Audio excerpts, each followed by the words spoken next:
where we were last time is you guys decided that you wanted to track down Tolly as you believe he was headed to the city of Lonelywood, and you guys are taking off from Bremen. Here, I'll just drop a note so you can see Bremen. And there is no direct road from Bremen to Lonelywood. You could follow the road east, like to Targos and around that way, but the problem is the bridge from Bremen across to Targos is out, and you guys decide to take the more direct route through land and go north. There is no road, but if you follow the lake around, you should be able to stay on track and eventually work around to the north side where the river then continues onward, and you have to figure out how to cross there. But that would also get you to Lonelywood, which I believe is where you guys decided that you wanted to try to get to. But it was going to be a 10-hour trek through the snow, but you guys just picked up some snowshoes, which should half that time. It's currently 3 p.m., so it's already dark. Remember, the sun goes down at 2 p.m. It's already dark, but with snowshoes, it should only take you 5 hours, which would, get you there around 7. But that is where we will begin as you guys trekking through the snow on your way to Lonelywood. And I just have you in just a random party order. Of course, you can tell me if there's a difference or a different way that you'd like to be set up.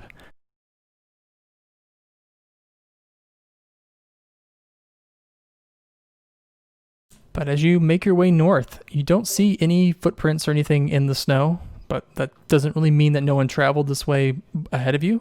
The snow is falling quite heavily, and it's very possible it's just been covered up. It's also slightly windy, which might have also, had a little bit to do with it. But as you guys start to head north, the sun set not very long ago, but it's continuing to get darker and darker. And the only really waypoint that you have is off to your right in the distance. You can see the darker shape of the lake, but you all become very painfully aware that if you lose your way, especially if you accidentally veer north, you will be turning into the boundless tundra that is just beyond the 10 towns, and you'd probably get lost forever. I don't know if this will help, but Virion has the Natural Explorer. Oh, did it show up? How come it's not popping up? Basically, has where is it now? Oh wait, there it is.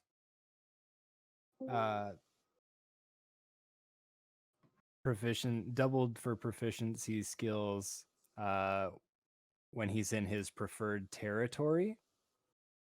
So could I roll a check to see if I could find out where Tolly is heading towards?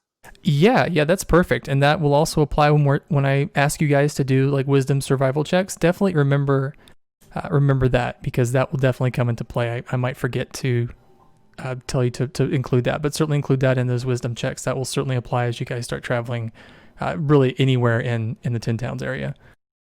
All right, perfect.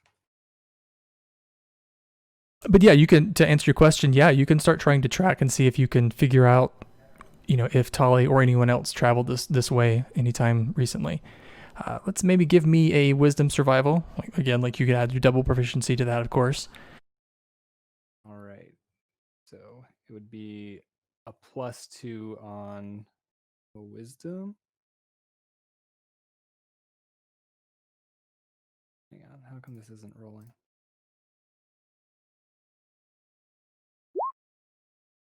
So a 7, I guess? You can't really tell, and like I was saying, it could be because it's darker than normal. It could just be because of the wind conditions, but you're just not able to tell really anything.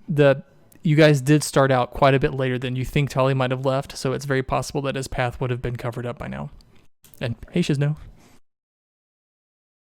Good morning.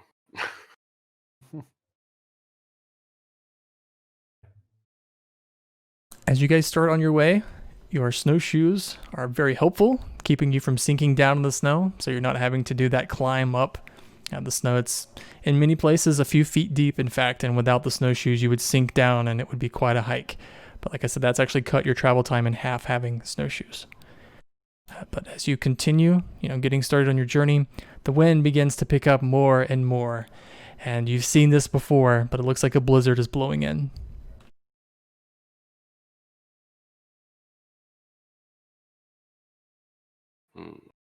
Um, can I try doing a search for tracks? Oh, yeah, you certainly can. It's a wisdom survival check, please.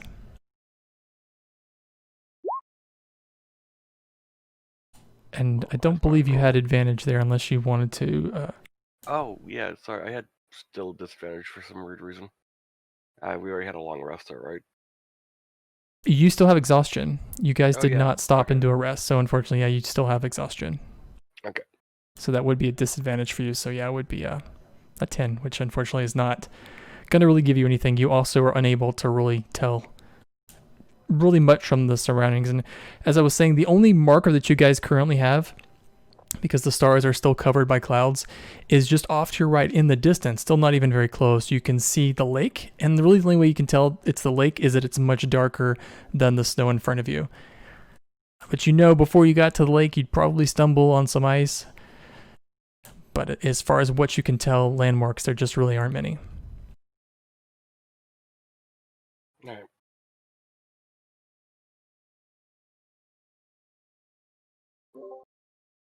Is there anywhere nearby where we would be able to take cover for the night or something like that? No, unfortunately, you're out in the open snow at this point. Beautiful.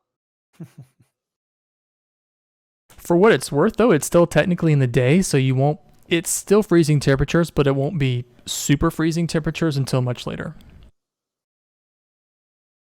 If you can keep to your normal schedule and get there on time, you won't really have too much to worry about. But if you're stuck out here, 8 or 9 more hours, yeah, it could get very inhospitable for sure.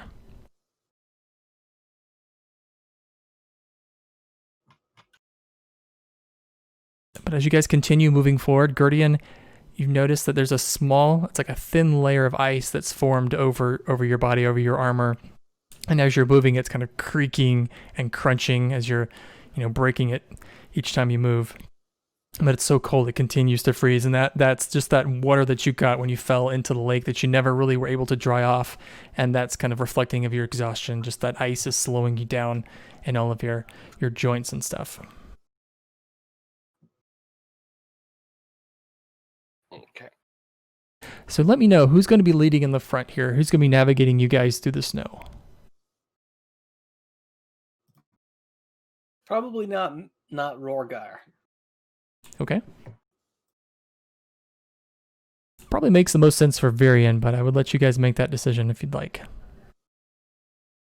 Yeah, I guess I could, if I can move stealthily at the same pace as everyone else, then I can kind of look ahead too. I guess that makes the most sense.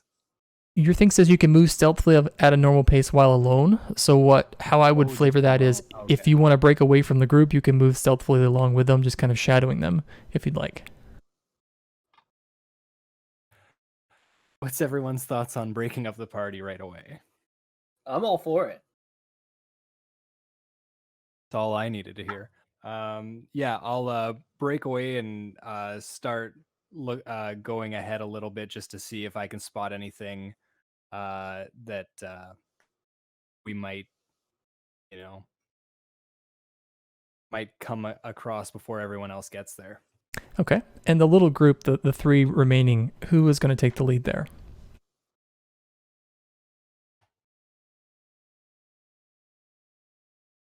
I'll take lead for the other group because I can also make some light, so maybe it won't be as dark around us. Yeah. So as we get started, as the blizzard moves in, it's much like before, where your visibility is reduced significantly. The howling winds make it difficult to hear at all. Even the 3 of you that are close, if you're shouting, you can hear each other. Off in the distance, you really can't see Varian at all anymore. He's kind of disappeared into the white. Also, some technical things is that you guys have a disadvantage on any ranged weapon attacks. Also, a disadvantage on any wisdom perception checks that rely on hearing, because you just can't really hear anything. The wind's also blowing in your eyes and stuff, but it's just very, very difficult to hear. And your visibility is reduced to 30 feet. So not much visibility at all here. What I need for Virian and Laja to do, if you guys can give me a wisdom survival check here.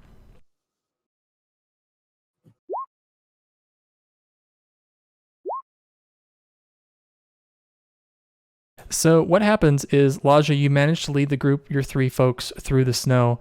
But Varian, what's happened is you have started to wander off a bit. And what's happened is you're focused on moving through the snow, and you've made time through, you're pushing through the blizzard. But there's one point where you look back and you see the 3, your companions. And then after a while you look back and they're just gone. You don't know where they are. And to the other 3 of you, I'd say you guys can't see Varian at all.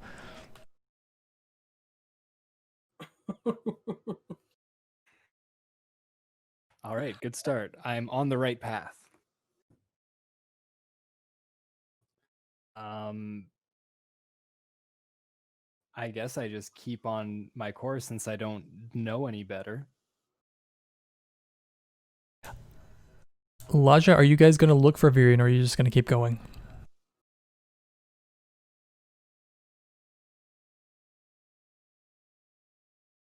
I think we would at least want to check in every so often. So if we don't see him for like 20 minutes, I would say we start looking for him, or at least I will start looking for him. This is about an hour that's passed. Well, then, in which case, yes.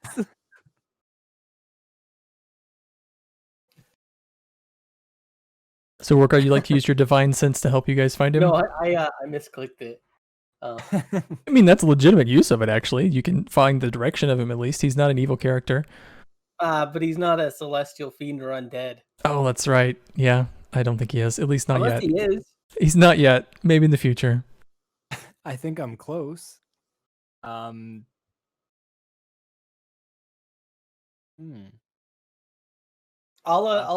assist Laja in looking for Varian.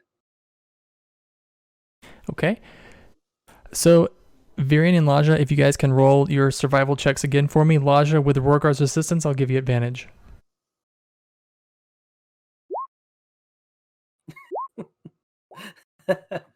Okay, so what happens is, Nick, Laja, you and your other 2 companions, you stumble around, going off course. You think to start looking for Varian. You quickly lose your sense of direction, though. But then, passing through the snow ahead of you, you see him just suddenly emerge. Varian, you found them. But unfortunately, what's happened is you guys have spent 2 hours in the snow, and you have no idea if you're any closer to your destination at all. Can we see the river at all from where we are right now? No, you can't. All right.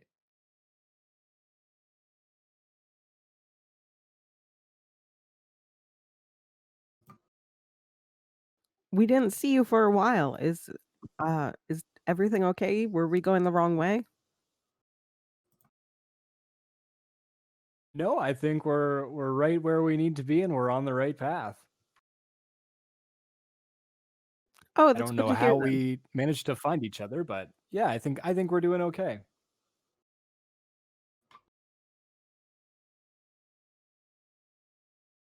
So everybody thinking that they're doing okay will continue wandering in the middle of the blizzard. Yeah, I'm Varian, just looking through my spell list and I got nothing to help. Varian, did you want to continue the way you were handling this before and go off on your own, or do you want to stick with the group? What I would like to do is maybe tie some rope around my waist. Okay. And I think I have 50 feet of it. So I'll just like give Laja the slack and just say, like, if this goes loose or anything, then just give it a tug, and either I'm dead or I might be going the wrong way maybe. But I'll scout ahead just in case. So, Laja, you have your own ranger on a rope. If it goes loose, I'm dead, or I left. What? I'm sorry, that's me. Yeah, Laja will hold on to the rope, and hopefully Varian doesn't go off anywhere, but they don't know any better of what else to do. Varian seems to be most comfortable in this situation, so Varian, why don't you roll that survival wisdom check for me at advantage?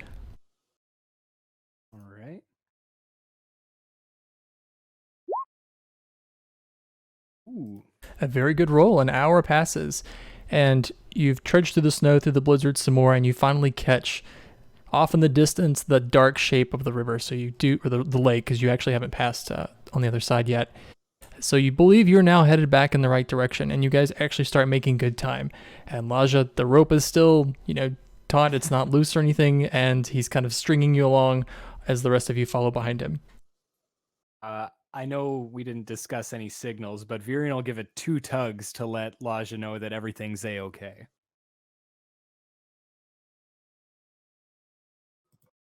And Laja will say to the rest of the group, I think we're going the right way. Virion just tugged on it, so either that's need help or we're going the right way.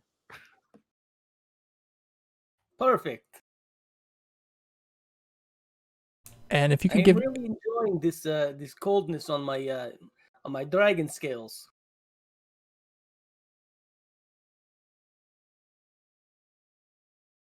Laja, you look back and there are long icicles forming off of the edge of Guardian's like shoulder plates.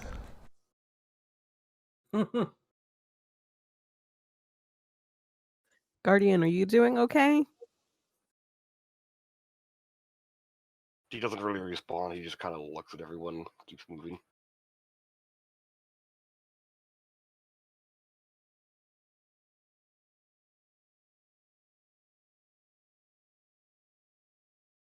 If you want, we could stop and create a fire for a bit, but it might be easier if we just try to get there as soon as possible and warm up there.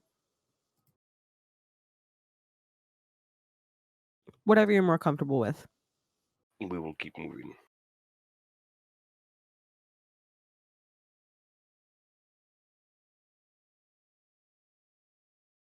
And as you guys continue on, the blizzard's still blowing in your faces. Varian, if you could do that survival check again, with advantage though. All right. Oh, sorry, that wasn't with advantage. Let me do another roll. Ooh, You and that 23. love it.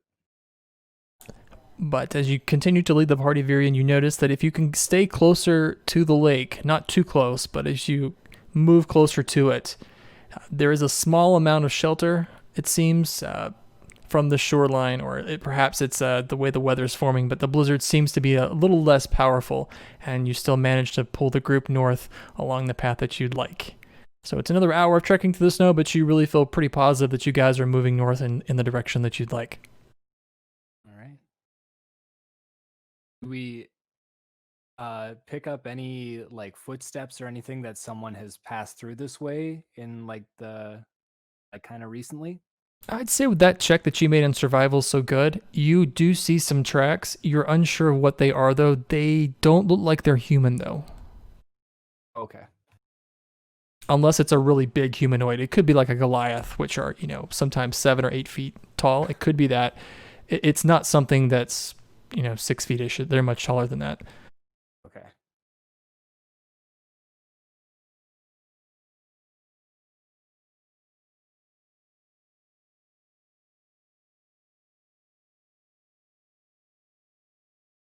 But if you can give me another survival check at advantage, unless you guys are doing anything differently, I assume you're continuing north. Yeah, still continuing on the way to Lonelywood. Yeah, Lonelywood. The survival.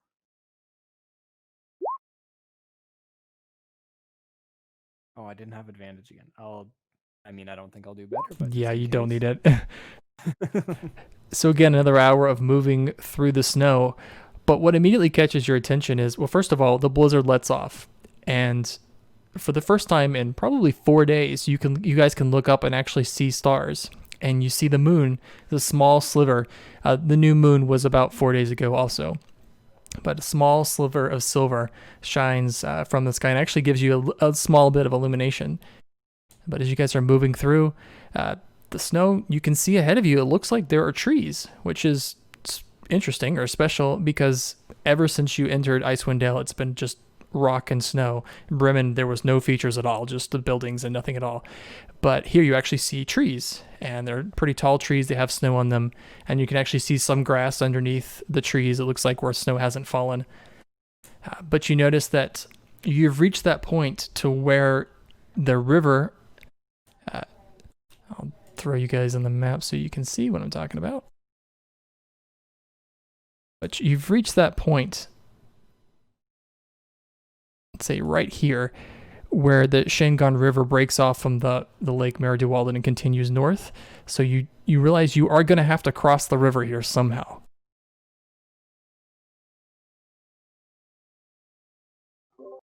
And this is a tiny map.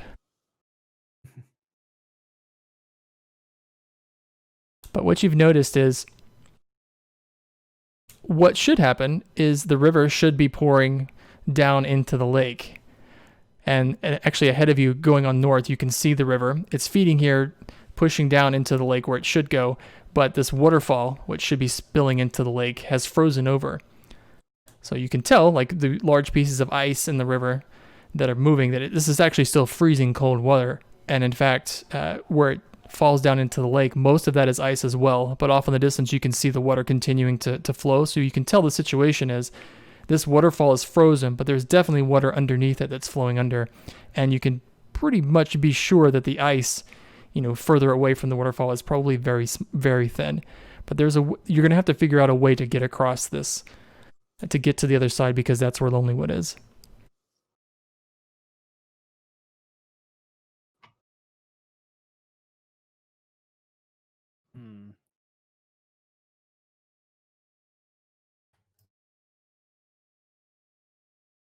So this ice at the top, though, does it seem thick?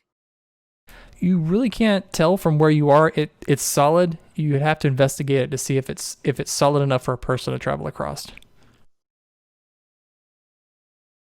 What about for a Warforged? That's the problem. That remains to be seen.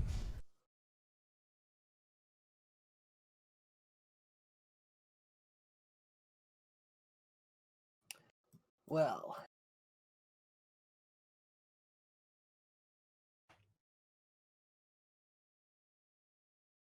I am not sure what to do here. I don't really have any skills that apply to this. Yeah.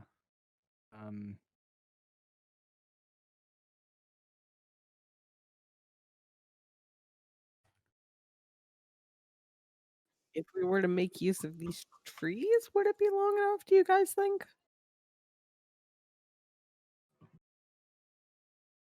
Yeah, that might work Yeah, out. if someone could get across first and like we tie a line between those trees.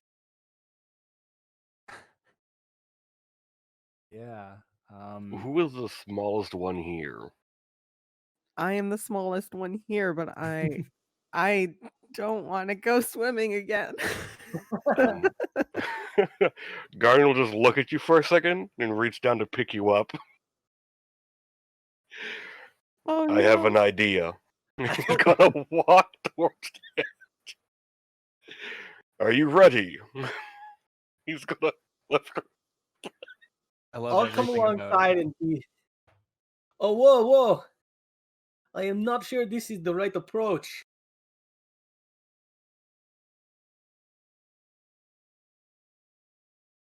And he's gonna throw her. Because no one said Oh, no. stop. No one said stop. So Gerdian, as you go to lift Laja, you notice it's a little more difficult than you'd expect. Like your arms and your joints are creaking, cracking that ice that's formed over your body. And it's slower and more difficult to pick her up than you'd expect. I thought it just gave me a disadvantage on ability checks, not actually hinder my speed. It does a disadvantage on ability check. I imagine if you're going to throw her, that'll be an ability check, and I'm trying to hint that that's going to be a disadvantage. I give Gerdian my inspiration. Oh, now I gotta do it. Let's see, how many feet is this? That's It's a very about good 50, question. 55 feet, yeah. It's huge.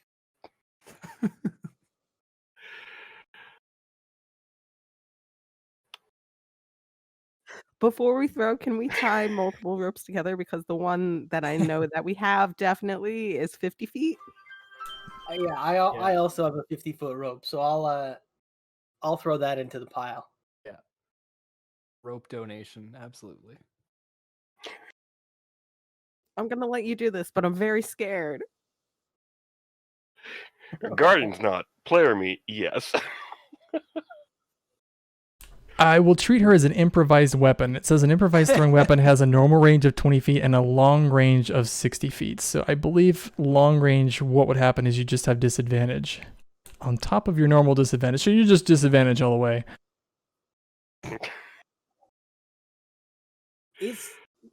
Is the river before the waterfall frozen, or is it still moving? The river before the waterfall is still moving. Yeah, you can see ice and stuff on the Okay. surface, but it's still moving. Yeah. And what about at the bottom? Is the lake frozen over, or is it filled with water? It is Like frozen it's no immediately water underway. underneath, just underneath the waterfall. It's frozen, and you have to go out a ways, and then it looks like ice. In thinner ice, you can tell it's cracked, and then a ways even further out, like into the lake, you can see there's no ice and there's water. So it's like it's Okay. definitely coldest along the shore, and it is less cold as you go further into the lake.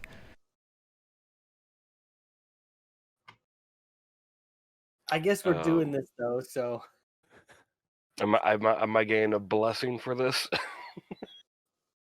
I got one spell slot left, so I gotta save that. Okay. Then, yeah, I will throw. So does disadvantage? It's gonna be disadvantage. Tell me, are you gonna throw her like right there? Sorry, where did you ping? Yeah. I will If say you I'll. somehow make the throw and she tumbles down the cliff, Well, I was gonna say it would maybe be easier to throw her down the cliff. What I would do is you'd still be at disadvantage because I think that's what it has to be. But I'd give you I'd let you use your proficiency bonus if you want to throw her down this far. Like actually, but she might take falling damage depending if she stumbles or actually falls down the ice a bit. But it'd be an easier throw. Actually, give me a second here.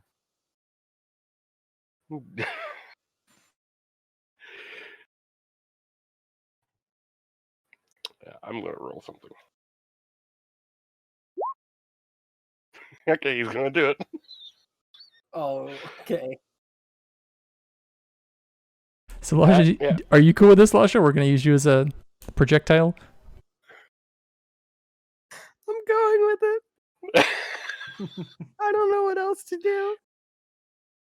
You are the only dwarf I've ever known who's allowed themselves to be thrown. Yeah, the difference is I might no one's regret being it. tossed. Nobody tosses a dwarf, but you can chuck one as hard as you can. All right. So Guardian, are you gonna throw her like just right across, or are you gonna throw her down? And what's her location? I want to throw her across because like that way there it's not gonna hurt. Yeah, and if you wanted to tie the rope around the tree anyway, she'd have to end up there. Yeah. So let's do a thrown weapon. So dexterity check. It's going to be a disadvantage. Yeah, and if you miss, then depending how much you miss, we'll see where she lands. She'll probably land somewhere differently, or she may not make it across entirely and go down the waterfall. Well, it's a dexterity if it's a light thrown, but this is gonna be a heavy thrown. Right? Sure, I'll let you do strength because I like Laja. I want her to make it. Is my inspiration in the mix for his? He's still at disadvantage with it. If you want to give him your inspiration, that'll just make it a straight check, not a disadvantage. All right, I'll give him the inspiration. Okay, so it is just a strength check plus what? It's not an ability check. It's a combat check. So I would just do. You're not gonna have your proficiency bonus, so I guess we could just roll a strength check, but it's not an ability check, which is important because if it were an ability check, you'd have disadvantage also because of your exhaustion. But I'm gonna treat it as a combat roll, so you don't have that. Okay, So I would. So summary, I would just roll your strength. Okay.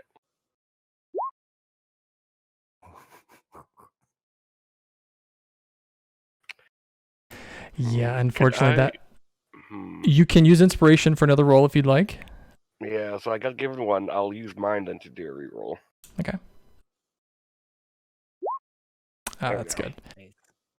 So I believe I'm going to take Shizno and Tyler's inspiration. Yeah, I tossed it onto the map.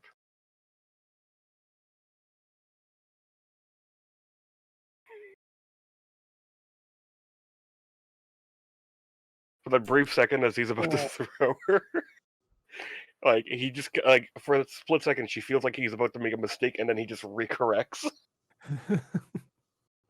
And Laja, you go scaling over the waterfall. It's a horrifying moment as you see your reflection in the ice and you see your reflection in the water running beneath, and you realize that the ice here at the waterfall is actually very thin, and if you tried to step on it you probably would have gone right through it, and then underneath the ice in the waterfall down the lake it all would have been bad all the way down.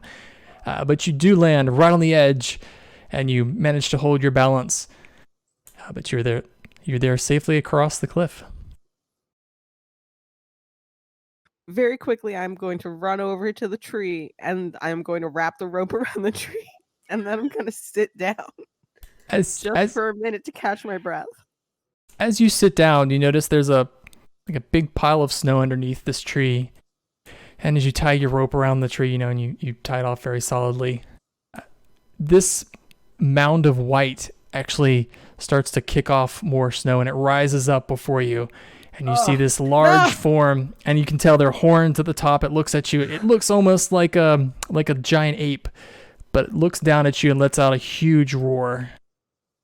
And it is a giant yeti that you have walked right up to. No. And with that, it's time to roll initiative, folks. Oh no!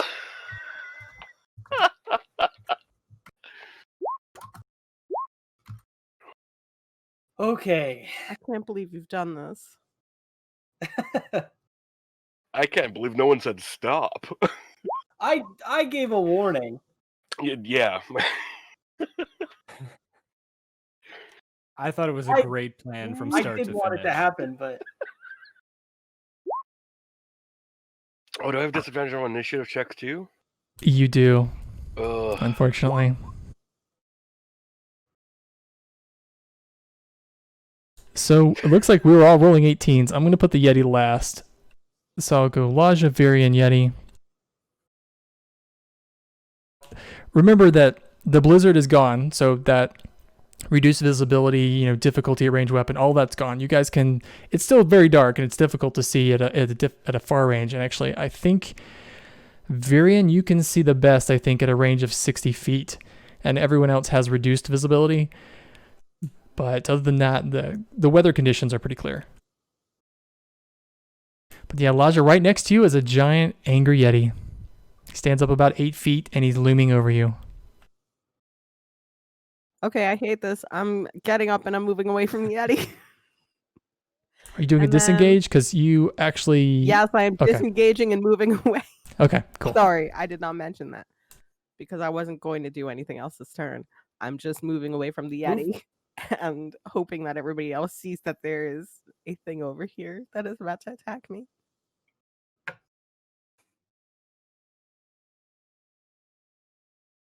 I think 60 feet would be about here, unfortunately. So you might have to yell. I don't know if they're going to see it very clearly. Gurdian and Rorgar definitely cannot see that far. In which case, I will probably yell, "Help!" Rorgar, yes, it is considered night. Yep. It's only 6 o'clock-ish, but the sun goes down at 2 here in the Dale. that's not that far off from right now. So, great. I love this. This is perfect. Awesome. But I think we're going to move to Virian. So I guess at this point, like from where I am, the Yeti I wouldn't be able to see because that's over 60 feet. Wouldn't have been able to see Laja. But the rope is tied, right? The rope is tied. So Virian's just gonna throw his bow over the rope and what do you call it? That cool thing where you go zip line rappel? across Zip line, yeah. the rope, yeah. Get a running start. Yeah, and just kind of try and slide as coolly and slyly as he can across the waterfall here. Let's make it a dexterity check here, and I'll go ahead and tell you what the difficulty is going to be. The difficulty is going to be a 13. Okay. Dexterity save or just a normal check? A check. Okay. This is an ability check. Oh no. Oh dear. So because you're attached to it, I don't think you're going to fall off, but you just don't make it all the way. So you Okay. slide down on your bow, and you get about halfway, and then I guess your weight sort of dips the rope down a bit, and your feet touch the ice, and actually as your feet touch the ice at the top of the waterfall, the ice cracks and everything. But I'm going to make that your full action since you failed the check.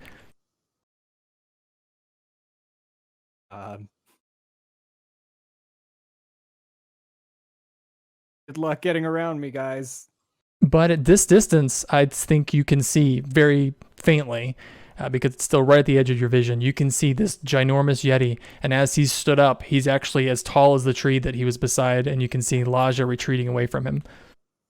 I'm going to shout back to Rorgard and Gurdian that, hey guys, Laja's in some major trouble over there. You might want to figure out a real quick way to get across here.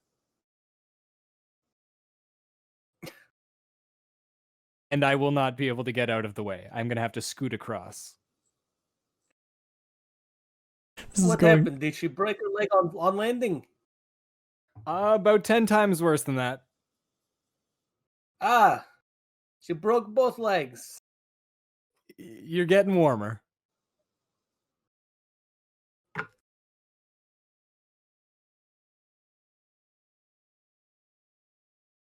But I believe that moves us on to the Yeti's turn. And what the Yeti does is he looks at you retreating, Laja, and he chases after you.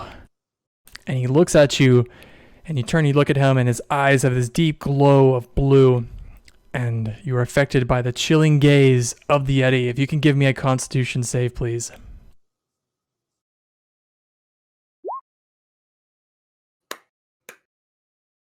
You look at the gaze of the Yeti, and you're thinking, this isn't that impressive, Mr. Yeti, and it doesn't really affect you at all. He lets out a loud roar, and he swipes at you with his claws. Does a 14 hit? No. Then he misses. He's Thank very... God. Do you does that include you not having a shield? That includes me not having a shield. Okay. Oh, awesome. Yeah, so he's upset that his loving eyes didn't have any effect on you. But that is all he does. And we move on to Gurdian.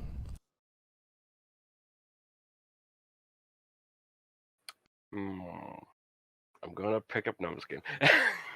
I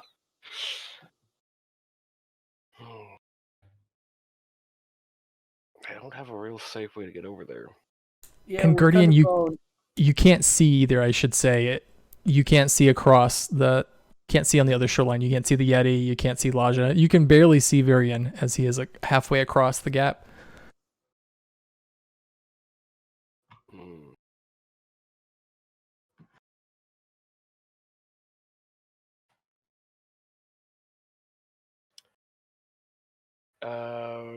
I don't want to risk using the rope because of my weight. While Varian and Rogar still haven't gone across, so I'm just gonna hold. I can't do anything.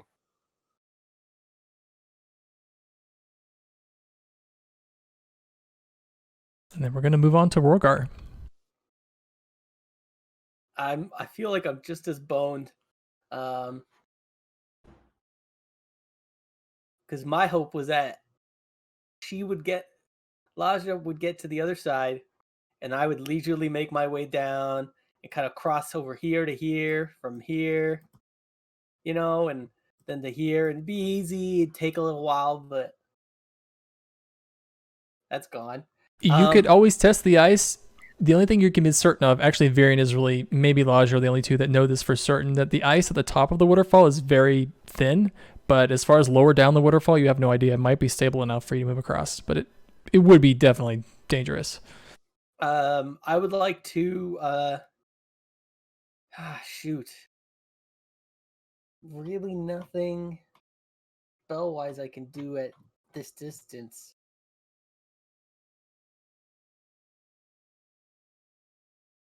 I guess I will move to the edge of the cliff here and try to climb down.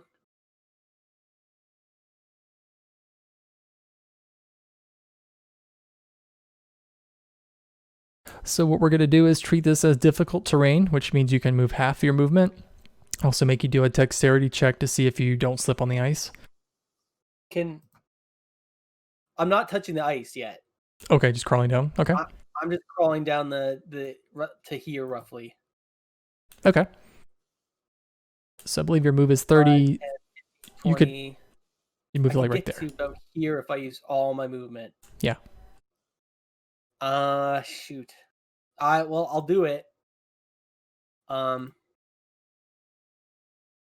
then I will use an action to continue going down to here.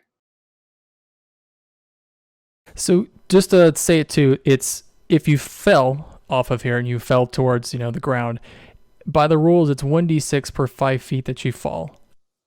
Yeah. So 35, 40 feet, that's 40d6 if you were to fall from where you are now. Yeah, I'm not going on the ice yet.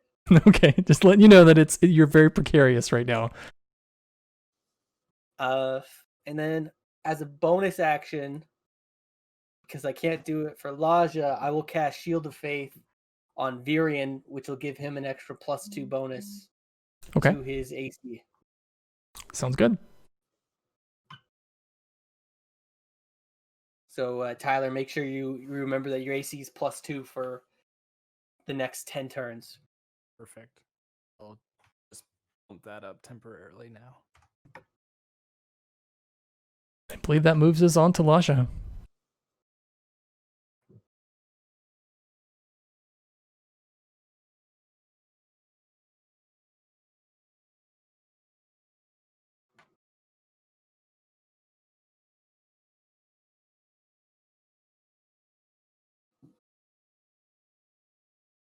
Nick, are you paralyzed in fear? Yes, Okay. I am 100%. I am going to.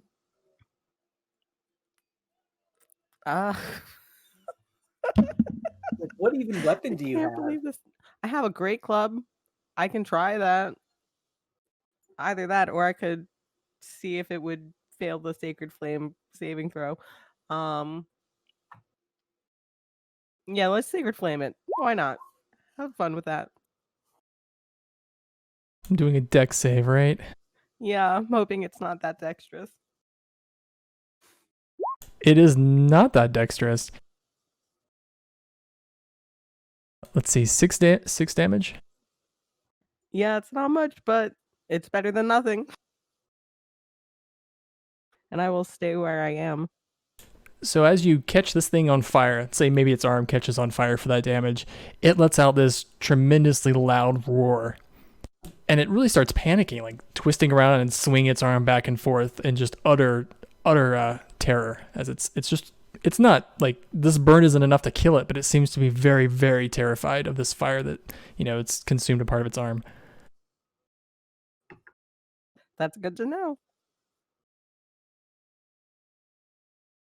So I believe that moves on to you, Virion. Virion is going to try and scoot as gracefully across the rope as he can. Okay. What's the movement for something, or is it a check to see how far he can get?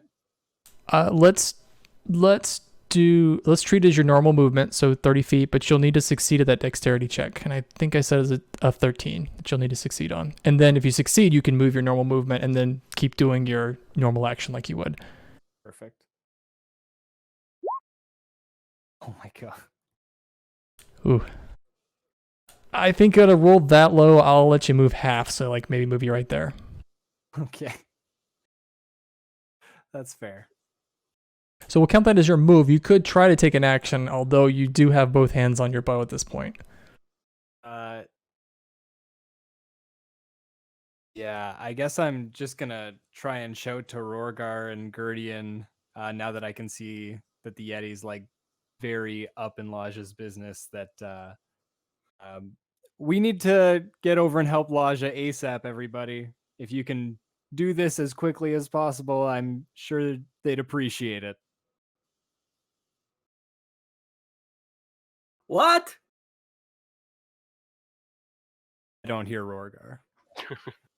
Virian, if you could give me a survival check, please. And your Arctic bonus does apply. All right. Awesome. You see the Yeti on fire, and you remember this, that Yeti, they're not afraid of much, but they are terrified of fire. Virian shouts to Laja, if you can keep fire going the entire time until we can get there, that would be very beneficial to your survival.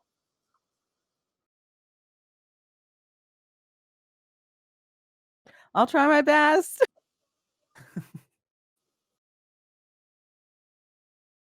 So I believe we move on to the Yeti.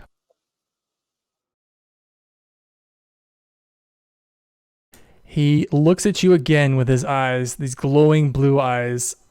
Laja, if you can give me a Constitution save, please.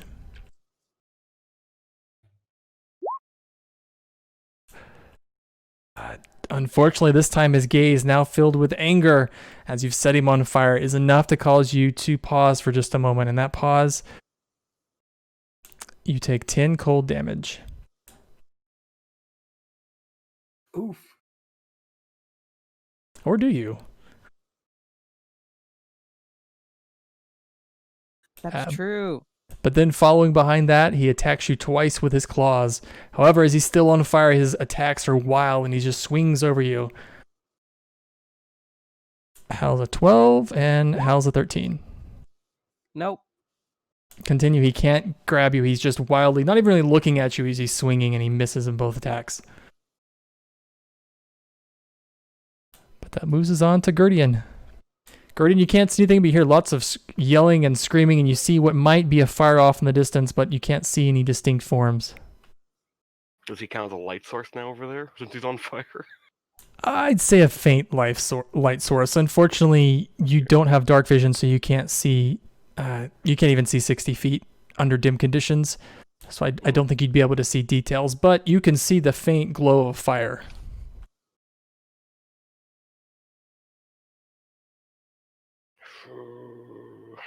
I can see that he's still on a cross break, though. 45 feet, I'd have to look. I think your dim vision is not good enough. I think you wouldn't have seen Virian.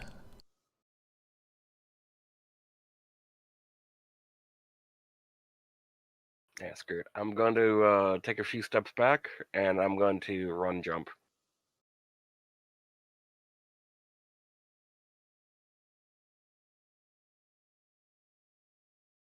So where are you trying to jump to? Are you trying to jump across, or do you want to jump down? I think jumping down would be a little bit easier, but then there would be falling damage that goes along with it.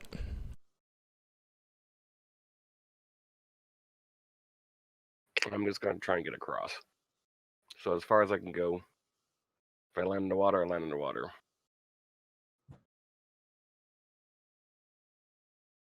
Let me check real fast on jumping. Give myself a running start.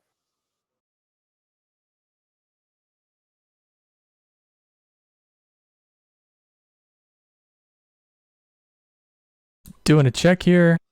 For a long jump, you can cover a number of feet up to your strength score if you move at least 10 feet before the jump. Yeah. So 10 number of feet to your strength score. So whatever your strength score is, that's the number of feet you can move.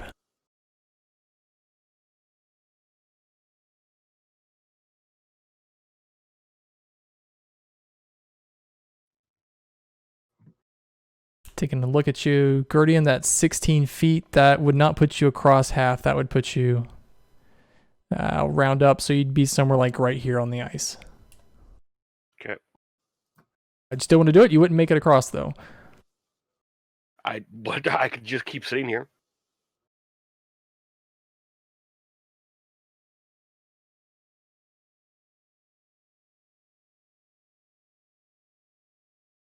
Let's see. Rules is written if you land in difficult terrain, which you would, you have to succeed on a DC 10 acrobatics check to land on your feet. Otherwise, you land prone. So let's do that first. That is an ability check, so unfortunately it will be at disadvantage.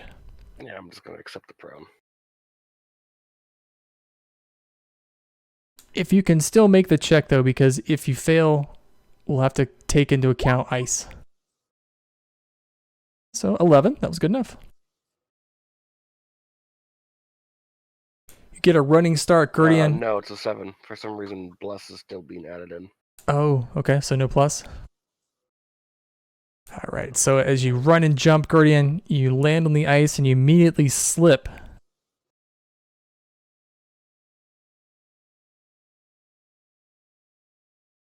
Just give me a dexterity check, a difficulty of 10, also at disadvantage.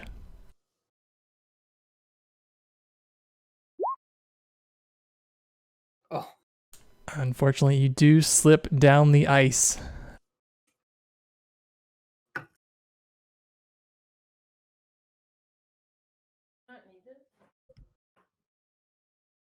So you slip and you fall down to the next level of ice. So that's 5, that's 25 feet.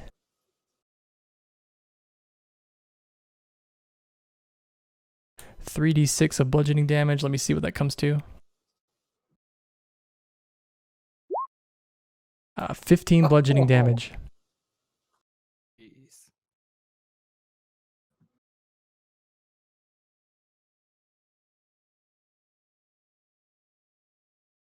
But as you've landed this point in the ice, you've stopped your fall, but as you've kind of landed on all fours as you've slipped down, and as you're in that situation that you've seen in movies and stuff before, where you're on your hands and knees and the ice around you is starting to form these little cracks away from you.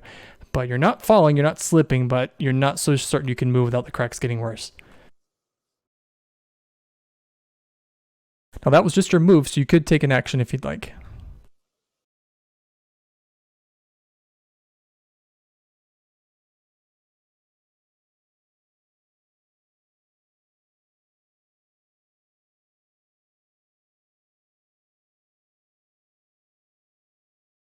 Shizno, you are muted if you're telling me something.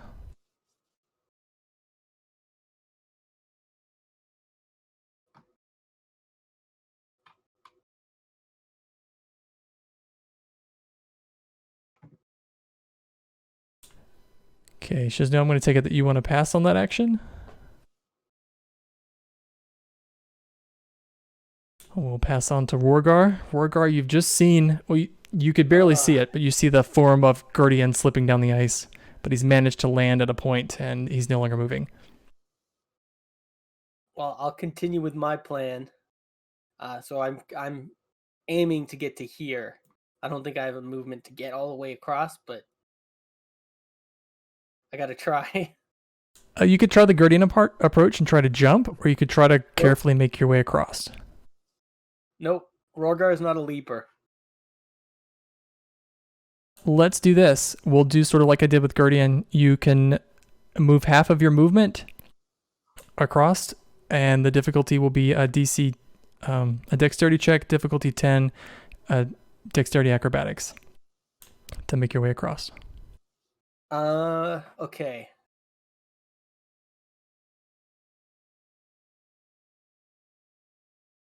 All right, well, it's a 50-50 roll.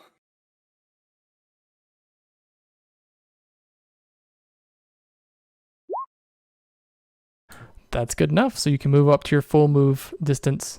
Or actually, it's difficult terrain, so you have to move half, but you can move that. And then I'm going to use my my action to just continue moving across. Okay, the same dexterity acrobatics, difficulty 10. Okay, I'd like to use my inspiration to roll again. Good call.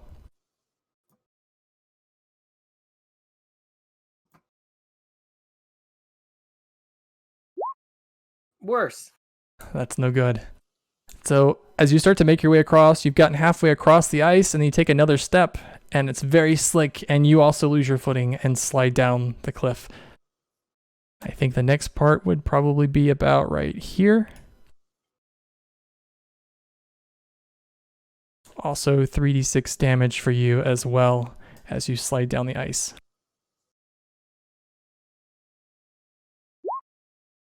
Unfortunately, that is 14 bludgeoning damage for you. Okay.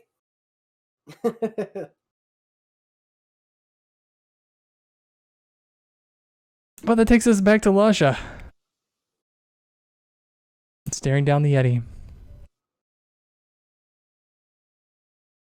Yep, and I'm gonna do the same thing that I did the last time because it seemed to work.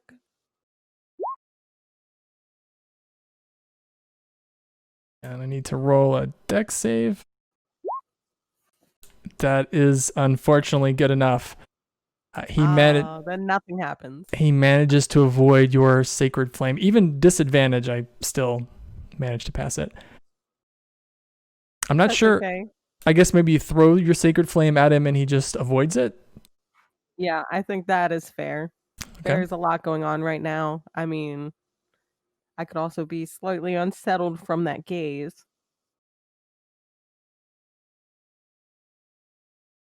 I believe that moves us to Virion.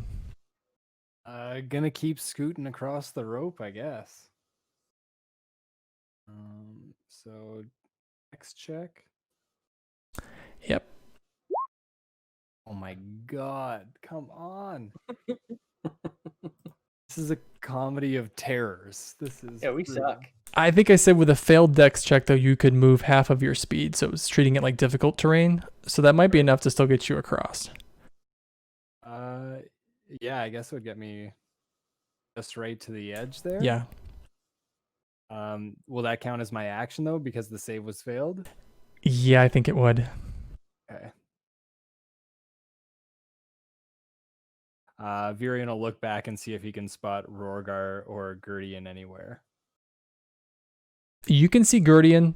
Yeah, you can definitely see Gurdian from where you are. He's frozen on the ice, just holding his position as the ice is cracking beneath his knees and elbows. But he's not moving. You don't see Rorgar. You don't see Rorgar at all. All right. I'll just let out an exasperated sigh.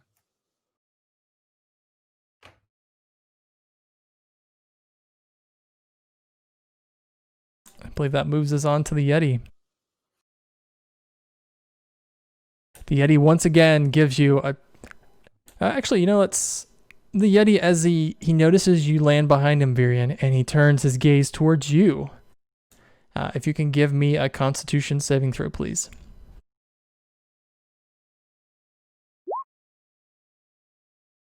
Yes. You are not intimidated by the piercing blue eyes of the Yeti. It does not disturb you at all. And he takes an affront to that and swings back around 2 more attacks at Laja with his claws. Oh, God.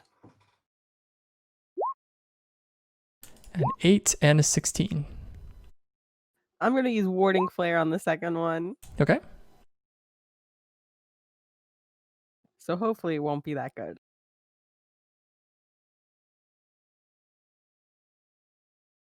Ooh, on the second one, it just gives him disadvantage. That is still good enough to hit.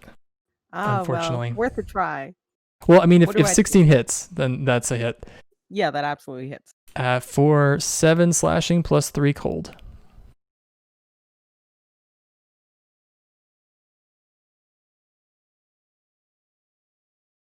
Is that 3 already halved? I'm sorry. No, this is new damage. This is Okay. new stuff. Because I have cold resistance. Oh, if you have cold, because your cold resistance will make that a 1 for the cold damage, but it's still 7 Okay, 7 making slashing damage. Yeah.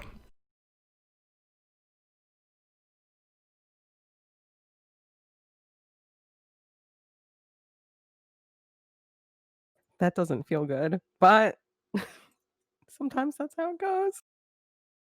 So Gurdian, because you stepped away, we'll just move on to Rorgar, and we'll move back to Gurdian when he gets back. So Rorgar. There's What? nothing really to do except get up and keep going. So I'm gonna attempt to get to some solid ground. So your choices I can see are this. You could try to make your way back to the other side of the river, like towards the left. Or the other side of the waterfall, rather, towards the left side of the shore. Or you can continue trying to move to the eastern side. I think it's about the same distance either way. I'm trying to get to here. Okay. Just some solid ground. Even moving, because it's difficult terrain, your movement is 30, so you can only move half of that. You could move to here if you've passed your dex. Yeah, I know. This is going to take both. Okay. It's a dexterity acrobatics difficulty of 10. Before I start, oh, it's an action. Shit.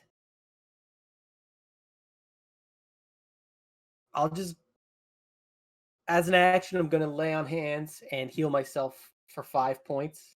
Okay.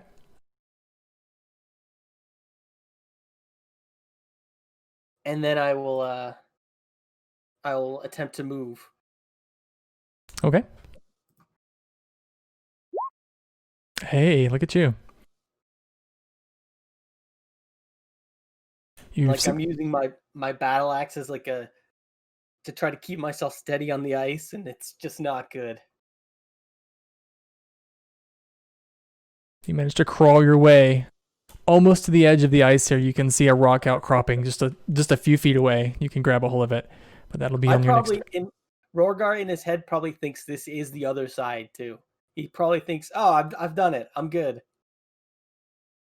The good news is you don't have too much further to fall before you reach the bottom. Although that's not really a great place to be either. Yeah.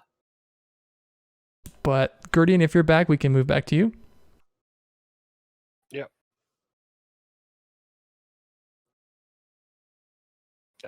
Spend my move to get back up, and then standard action to turn and move and just move as much as I can. You don't have to stand up necessarily. You could still crawl if you'd like. No, it's even slower then, because that's already half speed, and then crawling would be another half speed because difficult terrain. Okay. So just like Rorgar, you have to make a dexterity 10 acrobatics check. And if you succeeded that, you can move at half your speed. So I think puts you right there. Yeah.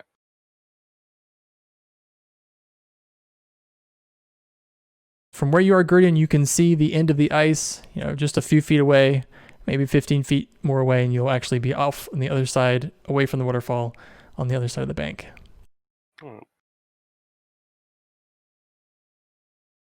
That's my turn. That moves us back to Laja. I don't want to take any more attacks, so I'm going to disengage, and then I'm going to leave. Well, I'm going to retreat. I'm not going to completely leave everybody, but I'm going to leave where I am. Okay. So we'll just say you ran away since you've moved off the map. I didn't technically move off the map. I moved to the edge of the map. Okay. Oh, there you are. Yeah, I see you. I wish I could go that far. I cannot go that far. So we'll move to you, Varian. You see Laja and a quick retreat away from the Yeti. I'm going to shout at the Yeti to try and get its attention off of Laja.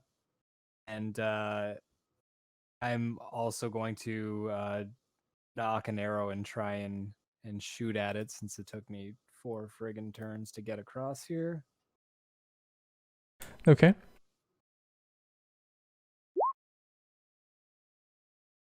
Hit? 15 hits. Nice. I pull back and I try and hit him dead center in the chest. Oh, sorry. I'd roll the same thing anyways. 5 damage.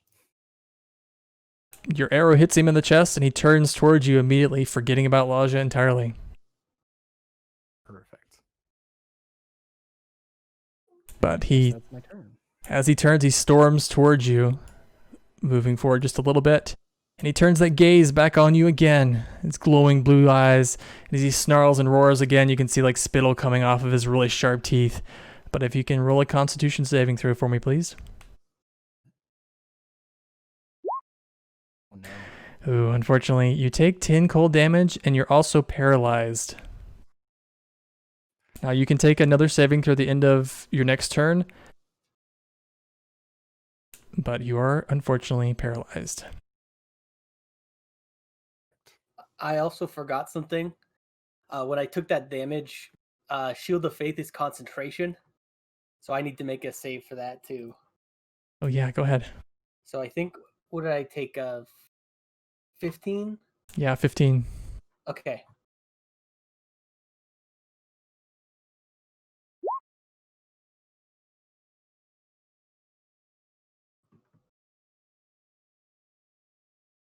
That's a good roll, but I believe with concentration, you have to roll.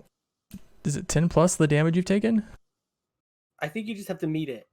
It's either 10 or the damage you took, I think. Hold on, I'll just look it up quickly. I'm doing the same. The DC equals 10 or half the damage you take, whichever is higher. Yeah, so it's just 10. So yeah, you passed. Great. But I was just looking up what paralyzed does.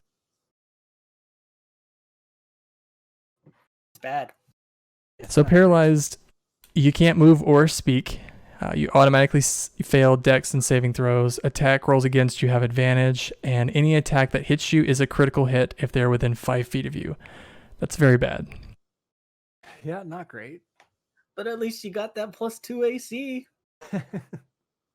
Okay, so after you're frozen in your tracks, Virian, the Yeti turns towards you and swings both of his claws at you, which unfortunately will both have advantage. And if they hit, will be a crit. That's very bad. How's a 12 and how's a 16? 12 will not hit, but a 16 absolutely will. Oh, Okay, so that is 14 slashing damage and 6 cold damage. All right.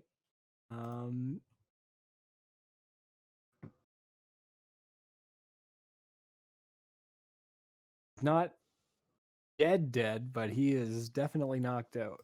Yeah, so you're knocked out, which just means at the start of your next turn, you'll have to start making those death saving throws. Yeah.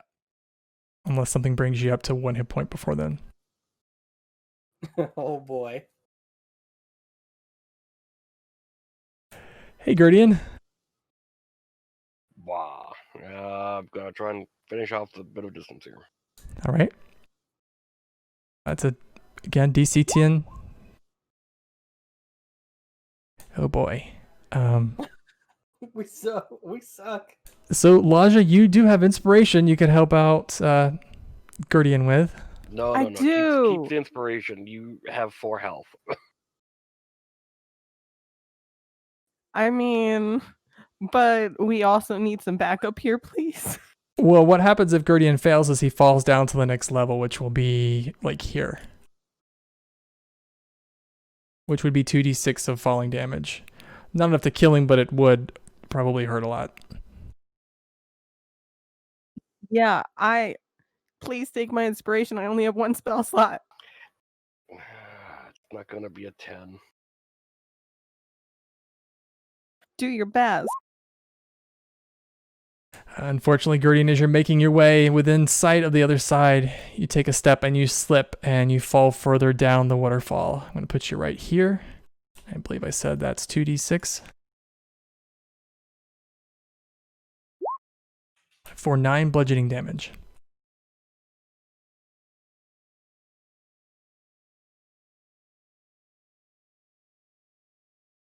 Moving on to Rorgar. Oh, actually, sorry, before we do that, Guardian, you do have your action, so if you wanted to, you could try to move again. Sure. Let's see if I die. Yeah, again, to call out, like, you don't have enough movement to get completely across this bit of ice. You can move here, which would still give you the possibility of falling. So I think the next level is probably here. Well, let's put you right here.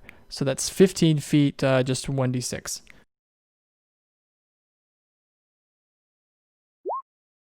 Two bludgeoning damage. You take another step and you slide even further. And Rorgar, as you're considering your next move, you see the giant form of the Warforged fall down in front of you onto the level of the rock that you're at. I thought you said the ice was rather shallow too, so how come I'm not going through it? I thought the falling damage was probably mean enough. If you guys Yeah, get to the bottom here, down we'll start dealing with that. Like I think if you've fallen to the bottom of the waterfall here, the ice will be so thin you'll probably start getting in water, and we'll deal with that. I'm just considering at this point you guys are slipping and not actually breaking through the ice, but I think you take a step and you slip and you fall. Not that you like break through the ice and go all the way down.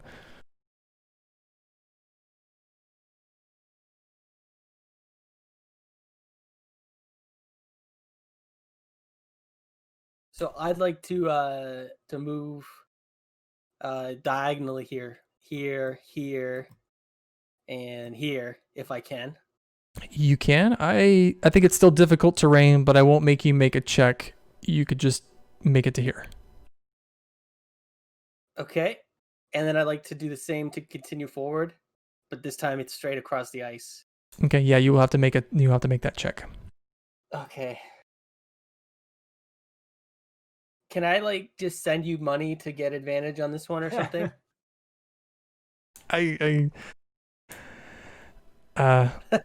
If What's your Venmo, Josh? Yeah.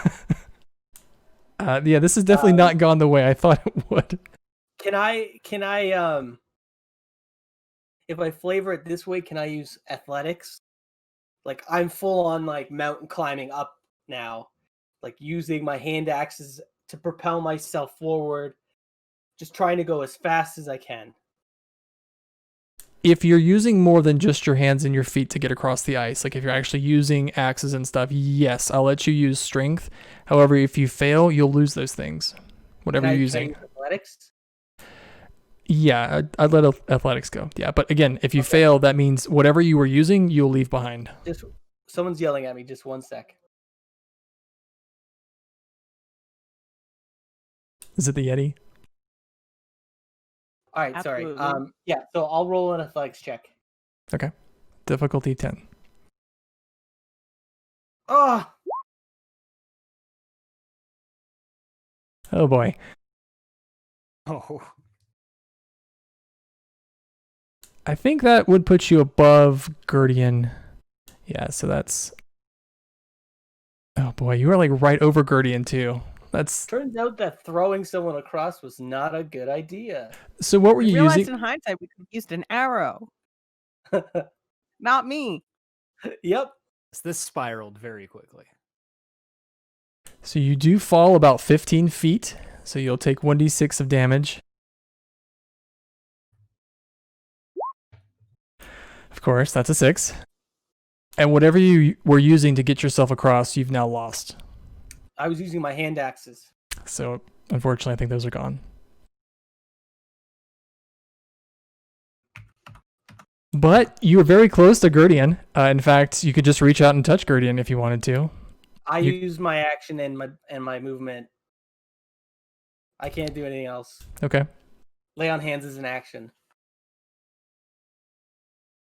But Laja, from your perspective, from where you are, you can see Virian go down as the Yeti just freezes him with his gaze and then just clobbers him with both claws. That's fine because before Virian went down, I was planning on using healing word on him. Presuming I can see him. Yeah, you can see him. So 7, that's great. That puts you back up, Virian. Thank you, Laja. What's the word that you used?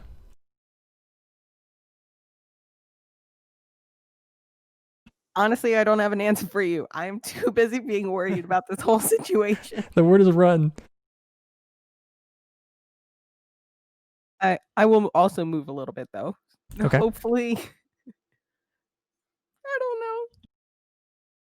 I'm very worried. But that takes us to you, Virian. Since you're now up, you don't have to worry about the death saving throw. Just the Yeti in front of you. So, I would like to disengage and can I attempt to like jump down to the level around here? I don't know if that. Someone I can Which get there were you with. trying to go down this direction? Yeah, down that direction. Like there, it looks like there's one little level, and then the second one, the bigger one there. Yeah. Let's see. For a long jump, you can cover a number of feet to equal to your strength score if you move at least 10 feet before the jump. You can make a standing long jump, which I think is what you want to do here, but you can only leap half that distance. Each foot you clear on the jump costs a foot of movement. Be like You will not be 15 landing in feet. difficult terrain, so you don't have to worry about that. So, yeah, you can do that. Right. You want a dex check for that? Tell me where you were to try to end up, because you can just jump down here if you want. This is about 10 feet down. If you jump, I'd say like further, like 15 feet, because this looks kind of rocky, I would make you do a check, and if you failed that check, you'd take damage. Okay, yeah, I'll jump the 10 feet just to start off. Okay.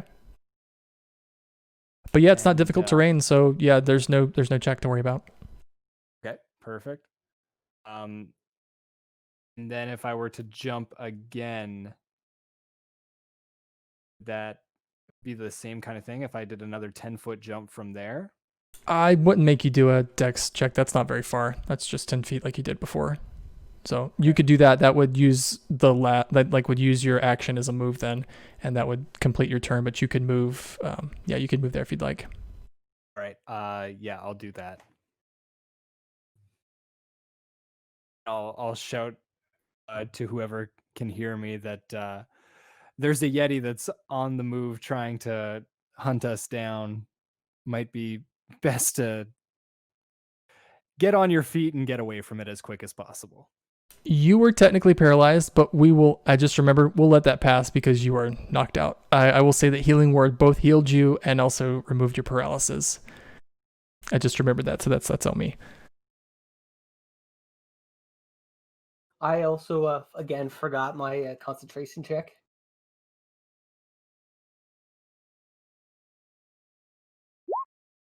But That's enough, yeah. Yeah.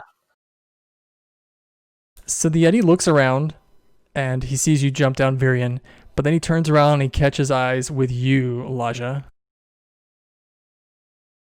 So if you can roll the DC Constitution saving throw for me, please, to see if that gaze affects you any. It does not. His loving eyes, again, do not bother you in the least. But he then moves towards you and takes a swing at you.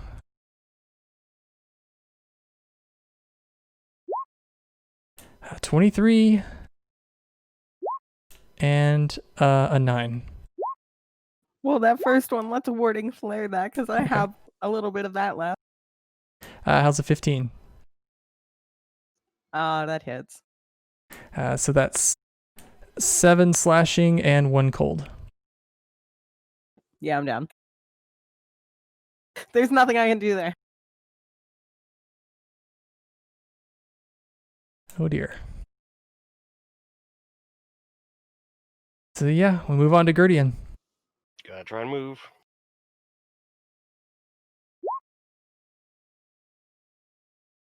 So the direction you're moving across the ice, right? You're not moving you can move across the rocks if you wanted to, not the ice. It wouldn't be moving on the other side of the shore, but you wouldn't have to worry about slipping.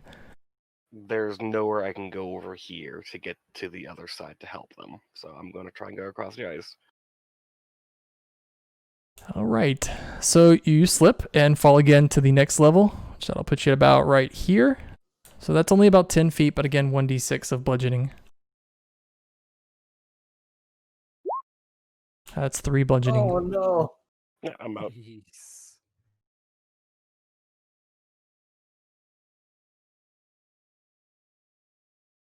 Oh dear. So moving on to Rorgar. Which way do I go? Oh shit.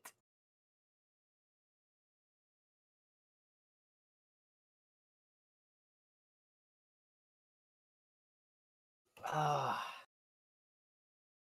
Okay, let me just roll a d4 to help me figure out what to do. You are one check though. If you manage to get through, like if you didn't fail a saving throw, you really only have 15 feet to go until you've gotten over all the ice. Now, of course, that could Yeah, go I badly if you fall, because it's just going to keep doing more damage. So what that roll was to determine whether I will go towards the Yeti or towards Gurdian, and I had even as the Yeti. So I will attempt to continue across the ice. Maybe I'm not aware of how badly hurt Gurdian is. Now, I'll let you do the strength athletics check again, but you have to use a tool of something to where you could actually use your strength to get you across the ice. Again, if you fail, you lose that thing, whatever it is. Oh, I had 3 hand axes. Oh yeah, because my background. I have 1 more hand axe left. So I will use that remaining hand axe. There you go. Strength athletics, the difficulty is 10.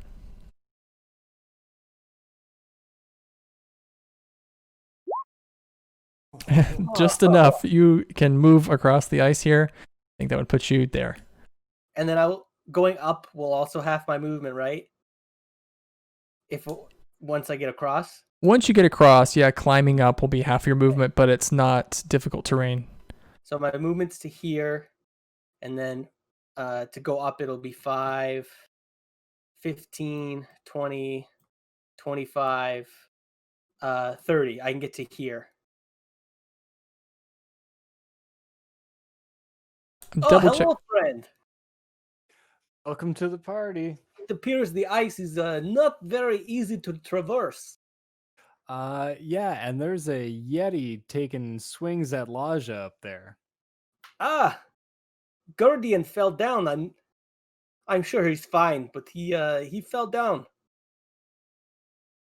He's a tough guy. He'll bounce back. Oh gosh, I feel terrible. But that's everything I can do. There's no other bonus actions or anything I have. But that moves us to Laja. So, Laja, with your death saving throws, what you need to do is roll a d20 for me, please. If you roll a 10 or higher, you succeed. No. So, unfortunately, that is a failure on your death saving throw. Oh man. Double checking the rules just to verify it, but if you get 3 failures, you die. If you get Yup. if you get 3 successes on your third success, you're stable. And if you roll a 1, then that counts as 2 failures. So don't do that.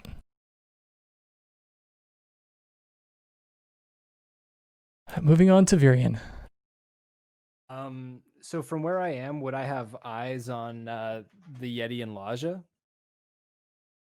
Or would it be kind of obstructed? I think you're obstructed just because of where the Yeti is. If you were, say, like over here, you could probably have a line of sight on the Yeti. But from where you are, yeah, you're kind of covered. Okay. Virian is gonna take some movement to try and get over there to see if he can spot Laja and the Yeti, and try a longbow attack on him. As you make your way around, you don't actually see Laja anymore. It appears if the Yeti might be overshadowing her completely. But that 13 is a hit. Oh, awesome.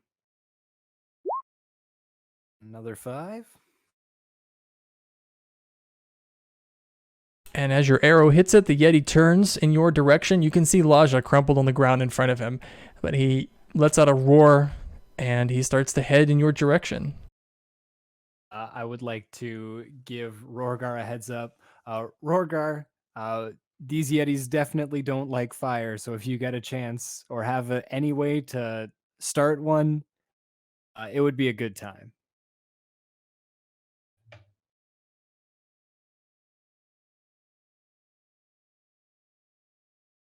So the official rules for climbing are movement costs 1 extra foot when you're climbing. If you have a climbing speed, you can ignore that, which I don't think anyone here does. Unfortunately, the Yeti, as he walks over, he walks to the edge here and then deftly, like much more agilely than you'd ever expect, he launches himself down, expertly swings over and lands right between Wargar and Uvirian. Putting him about there. No. And I'd say he takes a swipe at you, Wargar. What are you gonna do about it, huh? 14.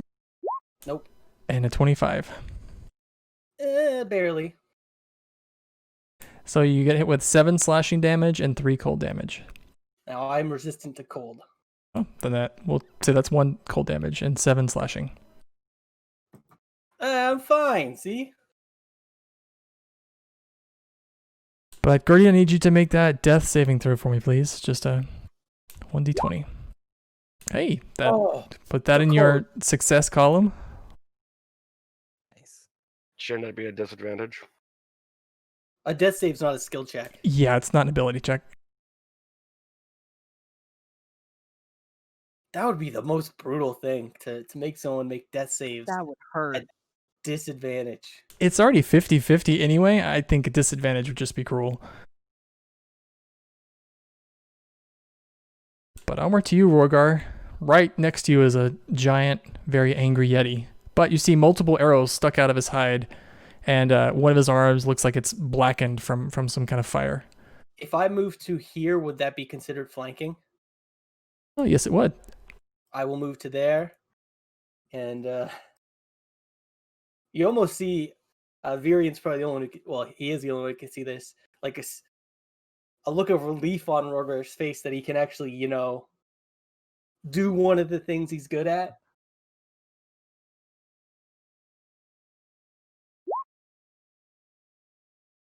Uh, 13 does hit. Oh, 11.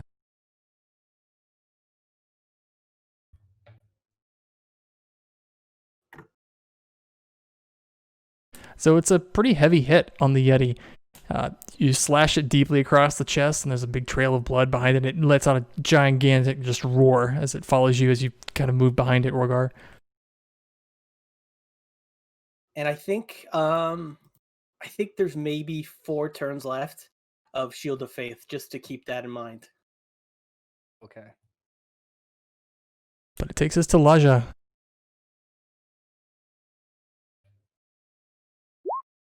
Oh no. No.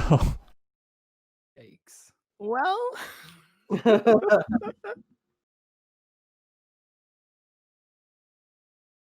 All right, Virian, it's up to you. Does the Yeti look like he's like dying? Like He's definitely wounded. He is. There can't be much life left in him. Like he looks frantic. Actually, in fact, if he had an opening, he might run away. I guess from this close, I'll pull out my short sword, take a swing, and that'd be flanking too, since Rorgar's on the other side, right? Yeah, absolutely. Right. But you really get the advantage from me shouting encouraging words. That's right. I believe in you, my friend. Tonight we will be eating the flesh of a Yeti, unless that is some sort of weird cultural thing that we do not do.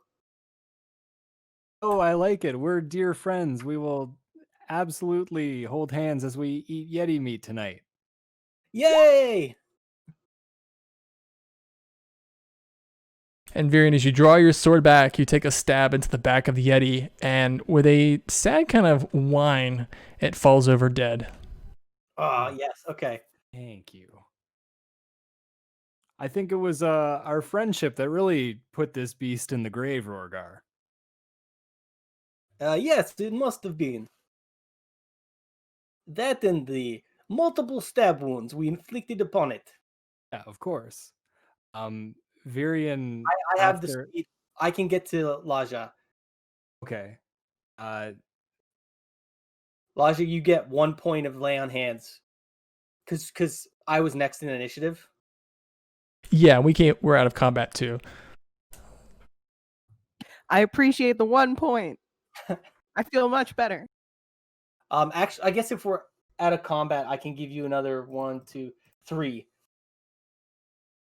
And actually, out of combat, you guys could take a short or even long rest if you Well, wanted to. Guardian, though, is still dying. Oh, that's right. We do have to Yeah. deal. You have to get to Gertie in. Furion So will try and Guardian would have gone before me. And then, so Guardian should make a save now, and then me and Virion can start moving towards him. Ooh. Oh dear. So that's 1 success and 1 failure, I believe, for Gertian. Guardian, it's not your time. So I guess we'll pop open initiative. So I think that moves us back to Virion. I already did my turn to go and save Laja. So I think that moves us to Virion because we skipped Virion to go to you, Rogar. Yeah. Wait, no, Virion killed the Yeti, so it was Rogar. Now it's Laja. Yeah. So Virion will make his descent down to here. I guess he'll try and move across the ice. Oh no. Unless there's a better way to do it. There's not. Yeah. Virion, do you have a way to actually heal Gertian? Yeah, I have cure wounds. Okay. Yeah, so Virion, the way this works is, you remember, it's just a dexterity acrobatics check. You can move half of your movement because it's difficult terrain if you pass the check. If you don't pass the check, you fall. Okay. Okay. Oh Oh, my god. Oh dear. So let's say you were on this level. So luckily that is a short fall for you. That's only to, like, if you were here and you fell to the next level, I believe that's only 10 feet. So that's just 1d6. So 3 bludgeoning damage as you slip and fall down the ice to the next level that actually Gertian is on as well. and I like that he's one space away. I crawl to touch him and give him cure wounds. Is there a range on the Cure Wound scroll? Yeah, it's Yeah, touch. you have to touch him. Oh, So you'd be able to use your action to either to get to him, but you wouldn't be able to actually do the spell this turn. So he's gonna have to make one more check. yeah. Yeah. But he can't die. He's only got 1 failure unless he rolls a 1. Yeah. So don't do that, please. Please don't jinx us. So if you move, does he have to roll again? Yes, he does. I mean, You're already below what the dice can kill you.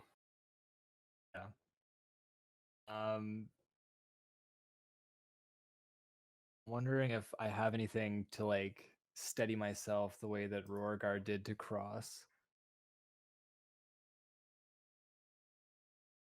I don't think I really do. And any other creative way that you can think of getting across the ice opposed from just walking over it too, we can always consider that. Do you have like something you can reach out and pull Guardian towards you with? I have a hammer. I don't think so. But you could probably use that as like a pick on the ice. Yeah, maybe I'll pull my hammer out and like drag my body across the ice as to try and not like slip or anything and keep myself like on his level. Okay, yeah, you could chip away at the ice with the hammer to try to make yourself a little hole. I will say if you roll a 1 on your check, that's very bad. Fair enough. But I will let you. Would you like to use acrobatics, or what would you like for the bonus to be for using your hammer here? At one point, we were told this was thin ice. Yeah. Yeah, either acrobatics is fine. My dex and acrobatics are the same, so either way, that's whatever you decide is good with me. What about with the hammer? I'll give you advantage. Sure. So dex acrobatics with advantage. Again, if you roll a 1, that's very bad. Right. But I hope that'll work. Yeah, a 20 will definitely get you over to Gertian. That's my action, right? I'm not able to cure wounds him just yet. Yeah, I think that means you're done there. Okay. So Guardian, if you could roll your check for me, please. Oh, so close. Oh, oh boy. You guys are giving me lots of stress tonight. I want to say I'm very stressed. Hey, you told us this could happen. Yeah. There's no way for me to get down there fast enough to use my lay on hands. So I will go to the tree. No, Laja has the rope, right?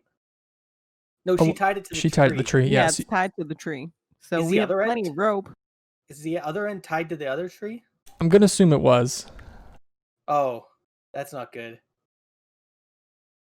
You could cut the rope on your side and swing down like Tarzan it or something. Absolutely not. That doesn't sound like a good idea. I guess I'll just start making my way down to the bottom.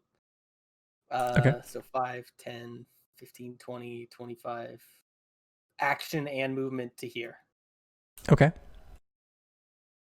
And I'll Virian is how is our friend at the bottom of the waterfall? I'm gonna be at level 2 because also want to come back too. He's almost dead, Rorgar. Oh, well, I shall act with more haste. Probably appreciate that. And that's it for me.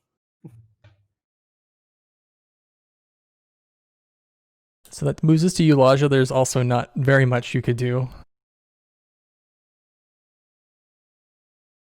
I have nothing left, guys. I have nothing left, guys. I could try to go down there.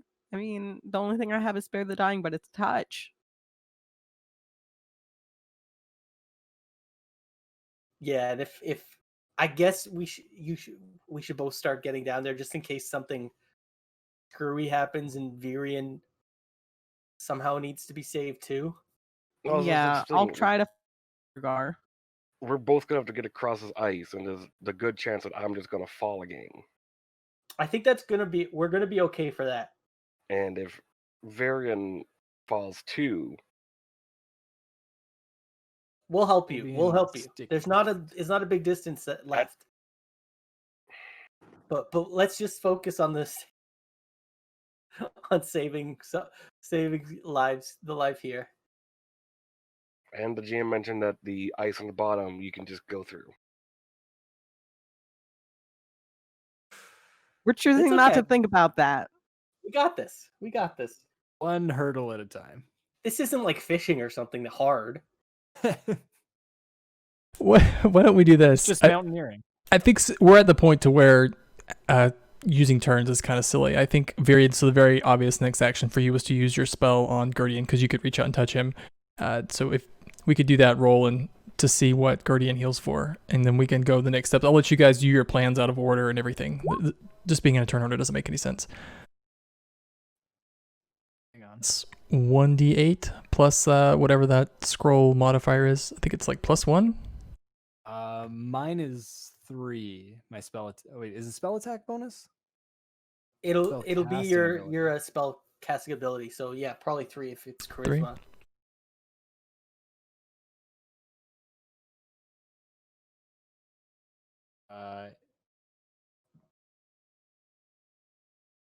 That's hang on.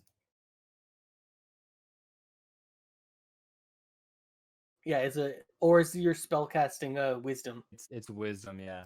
It's So which yeah, I keep forgetting how to get back to my actual thing. 4, there we go. Yeah, it's just 1. So D8 plus 1.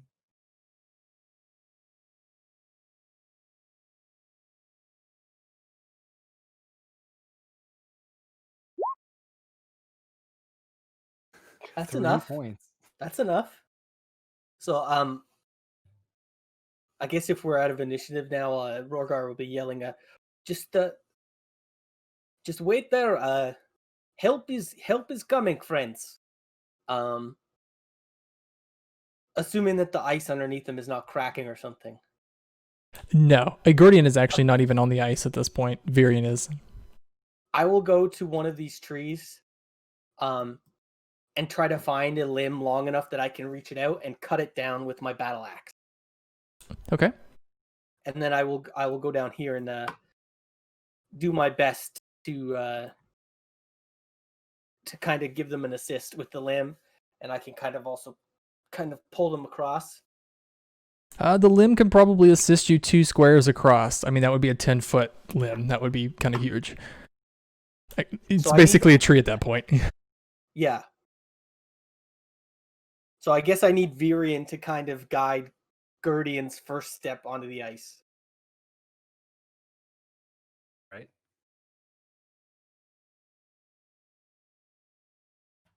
So tell me, Virian, how are you going to help Gerdian get across?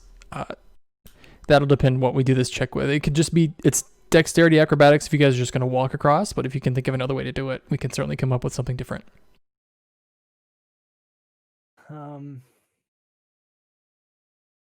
Have a crowbar. Maybe I can give that to Gurdian as a way to like steady himself and something to like drive into the ice just so he can have like a stable point to hold on to. That works. So Gerdian, why don't you make a strength athletics check for me? That will be, let's see, I was going to say disadvantage because you're exhausted, but we'll just clear that out because the crowbar, I'll say, will give you an advantage to see if you get across. So strength athletics, just normal check. Difficulty is 10. There we go. That's plenty. With the help of Virian and Wargar. +2. I'm sorry? It's rolling with a +2 and it shouldn't be. It's just because of guidance. That's what the +2 is, which I don't think you have anymore. No. Yep, there it is. Yeah, but the 22 on its own is enough. But with the help of Virian and Rorgar's branch or tree, basically, the two of them managed to get you across onto the solid snow. It just leaves you, Virian, off kind of on the ice by yourself. If I can use the same branch and the crowbar that's jammed in the ice to get across the same way that Guardian did, I would like to try and do that. Sure. That sounds like a dexterity acrobatics check, though. Let's say with Rorgar's assistance, I'll give you advantage. Right. And that's also plenty. So, not so difficult.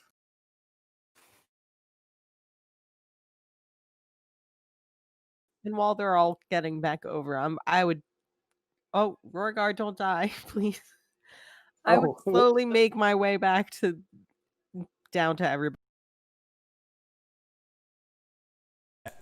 Elijah, it's pretty easy for you to work your way down the cliff. Yeah, eventually I'll make it down there. You guys are as we turn to kind of walk away from this, I'll pat Gurdian on the shoulder and give him 1 extra point of healing from lay on hands. Yeah, that was a very difficult adventure.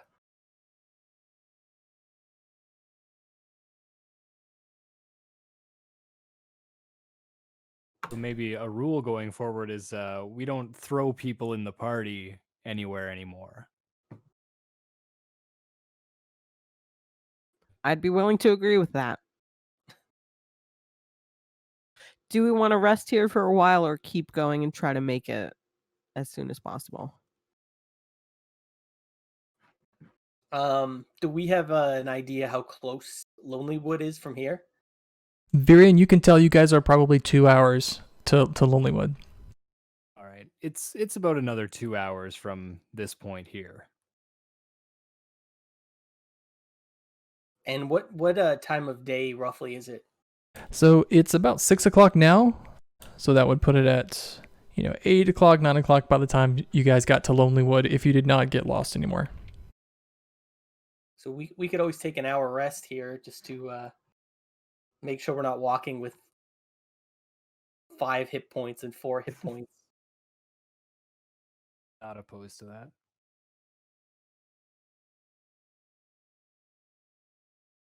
You guys can very quickly make camp, and of course, roll your hit die if you'd like to restore hit points.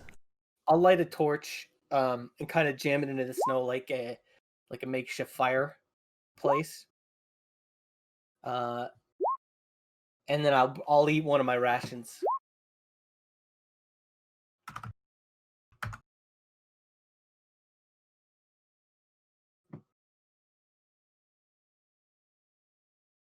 But as you guys are sitting there, you look up in the sky and you actually see the borealis northern lights effect actually in the skies as it's cleared up. The blizzard moved away hours ago, and you guys could see the stars again. You can see the moon, and then the bright lights of that have actually shed quite a bit of light in this area where it was before it was very dark. But it's a deep, blues and greens in the sky.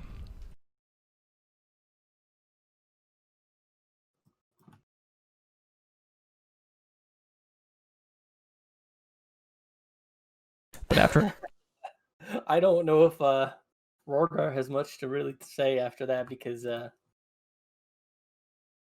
was such a cluster. He wasn't very heroic. Or at least he doesn't feel like he was very heroic.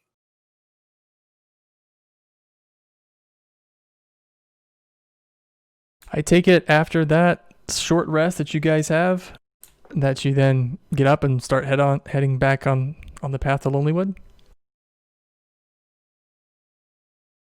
Yeah, I think so. Okay. Yeah. Varian, if you can give me that wisdom survival check, please, just to see if you take the party on the right path. Yeah, okay. There's no blizzard, so it's very easy to see each other now. It's still very dark, so you can't go like 30 feet away and see each other, but staying close-ish together, no one gets lost, and you've easily made your way to Lonelywood. So on the outskirts of Lonelywood, actually that's where I'm going to put us, and talk a little bit about the town here. And as before, I'm just going to use Laja as the marker for you guys. But as you're making your way to Lonelywood is actually on the lake, much like Bremen was. But in this case, on this side of the lake, there isn't nearly as much ice. And in fact, you can see the boats and stuff are working the lake much easier than they were in Bremen. There's no frozen boats or damaged boats or anything. The fishing trade seems to be very functional here. And also what's very different here is that there are lots of trees here in Lonelywood, whereas Bremen was just barren, snow, ice, nothing. There's actually a forest here that appears that the town is on the edge of. And in fact, most of the houses here are probably built using the wood from this forest. And pretty much all the structures you see are made out of wood, and only a few are made out of stone. And as you guys are approaching town, you walk past this tall stand that has like some broken netting at the top. It looks like something you would hang an animal or something that you were proving or drying or something. But this rack has all sorts of large scratches and long tears on it. It looks like it was made of solid wood at one point, but it's been kind of mangled.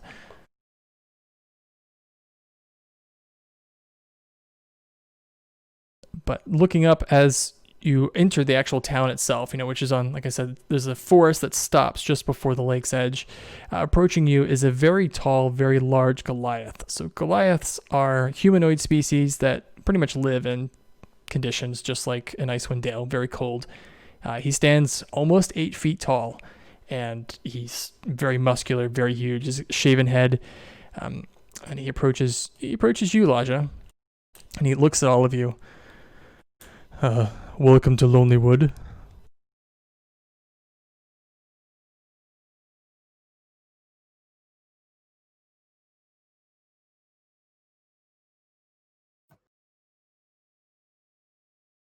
And you're all paralyzed in silence.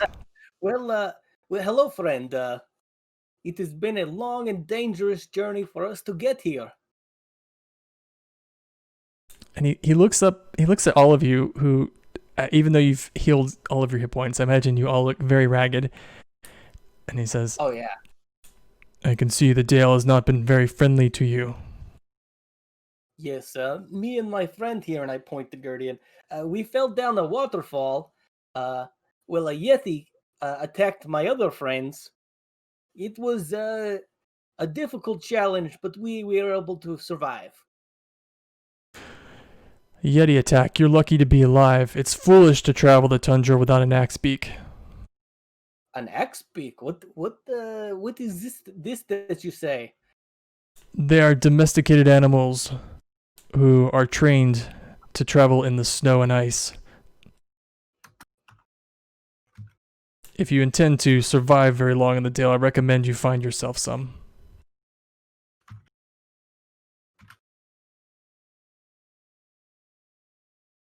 That's good advice. Do you know where we would be able to find one?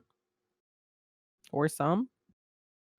Well, you could always find some at Frozen Far Expeditions in Caer Konig. Of course, there's always Torgs.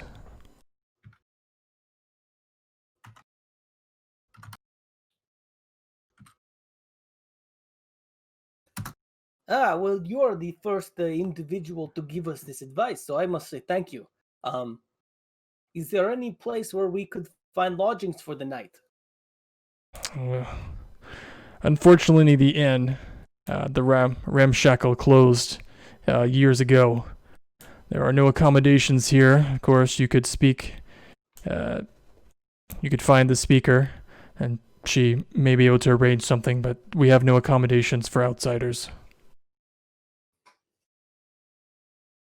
Any chance you want to take in 4 ragged travelers? Slumber party?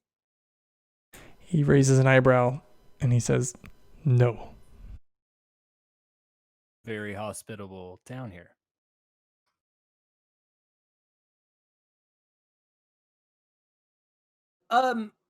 Mister, did you say your name? I apologize for my manners. I am too tired and concussed.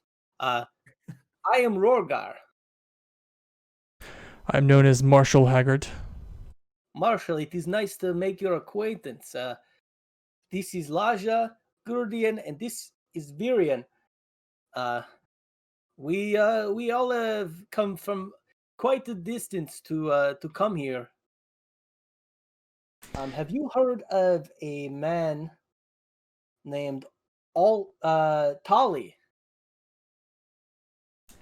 And he looks at you, Guardian, and he says, it's foolish to wear such armor in the cold. This is not armor.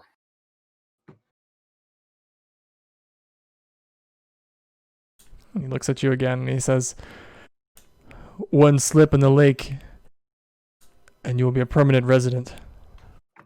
That is good advice.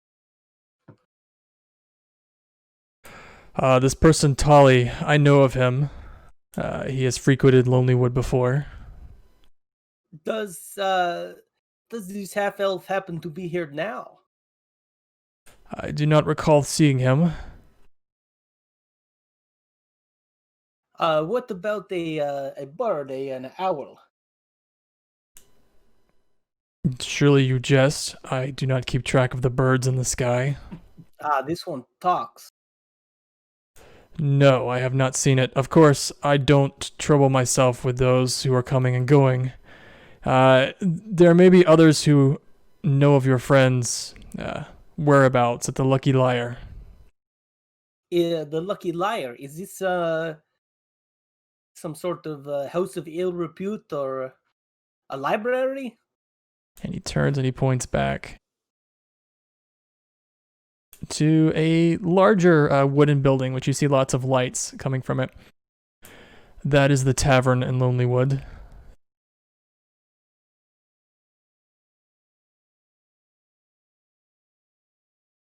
And he kind of leaves it at that. Well, I thank you very much for your welcoming spirit. And if you have any sort of need for assistance, I should not speak for my friends, but I am gladly willing to help. And as you all move to pass, he holds up his hand and he doesn't clear out of your path yet. And he says, a notice. It is still nearly a month before the new moon. The Lonelywood sacrifice is the sacrifice of food. If you find yourself in the town on the new moon, you must make a sacrifice of food. I am glad to hear that this town is not one that is sacrificing people. No. However, if you don't have the food sacrifice, you may wish that you were in a town that was doing a human sacrifice. I will not Well, let the wrath of Orwell come to my town. I will make sure to keep one piece of food extra in case it is needed for the sacrifice. Indeed. We appreciate the warning and the directions. And he turns to get out of your way, and welcome to Lonelywood.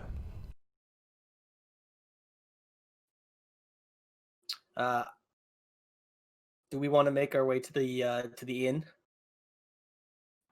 Sorry, not the inn, the tavern. I think Yep. so. And like I said, it's probably about 9 o'clock at this point as you guys make your way into town. There's still lots of activity, and it's mostly people on boats that are docking them, bringing fish, and apparently they have a successful fish trade here in Lonelywood. They're taking lots of fish out of the boats. Some people are going into houses or things of that nature. Lots of people are going into the Lucky Liar, and as you guys walk into the tavern,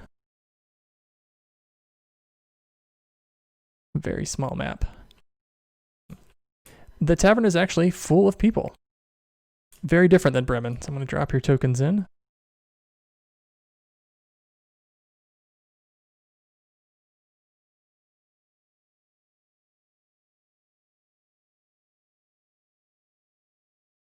Is there a fire? There is not a large hearth with a fire or anything like that. There are small candles in each of the tables. Describing the area, it's definitely not an inn. This is only a tavern. It's they're gonna serve food, they're gonna serve drinks, but no places for you to stay, obviously. So it's mostly tables, some booths that are raised in the back. There's a bar. There's a youngish humanoid human female who appears to be working the bar. What draws your eyes immediately as you walk in is there's a bard. He looks like he might be Triton or another sea species who's sitting by this pool of water, and he's strumming a lute. And as he's singing, there's actually illusions or shapes coming out of the water that follow the song. And he's singing something now about the ocean, and like a dolphin just jumped out of the water. And sitting next to him is a young halfling child who is just enraptured and just very focused on everything that he's doing. But yeah, this tavern rather is full of people. And as you guys walk in, some people give you a glance. Most people just ignore you and are eating their food or drinking their drinks. I think Rorgar will make his. He'll go to the bar, hoping to find someone that's in charge or something.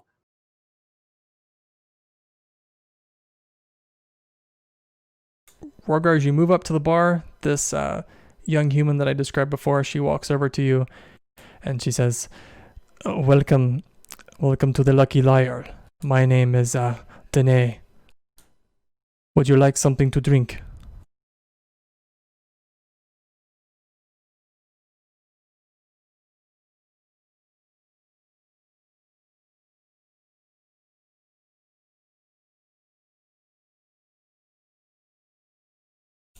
And she slides you something to drink, I guess?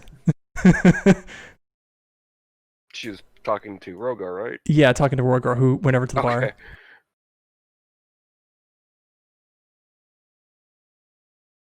I guess she's so beautiful that he's just stunned silent. He's in transpire. Yep. But as Rorgar goes over and he's getting his drink, rising from one of the tables is a female halfling. She looks like a young adult halfling female, but she fixes eyes on you immediately, Gerdian, and she kind of runs over to you very enthusiastically. And she puts her hand out and she says, "Hello. I've heard tales about you before. You are a walking piece of armor. Is that not correct?" He just looks at her for a moment and slowly nods. Well, welcome to Lonelywood. My name is Nimsy Huddle. I am the speaker of this town. We are looking for an individual. Well, there's lots of individuals here. His name is Tally. And she kind of looks. I can't say I'm familiar with that person. Are they a resident of Lonelywood? I'll just look to Laja. As far as we know, he seemed to be some sort of traveler. The marshal on our way in said that he's been in Lonelywood before, but we don't actually know where he is right now. That's why we're Hmm. trying to find him. Well, I can't say I'm very familiar with him, but I mostly keep myself to the residents of Lonelywood. You can always ask around. There might be others that are familiar with him. Do you know what his business here was?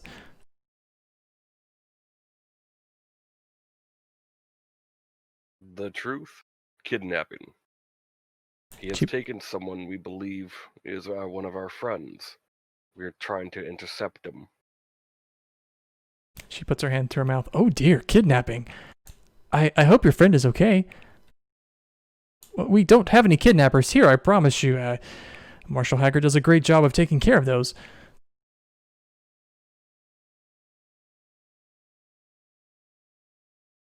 We believed he was heading in this direction. Well, you of course are very welcomed in Lonelywood.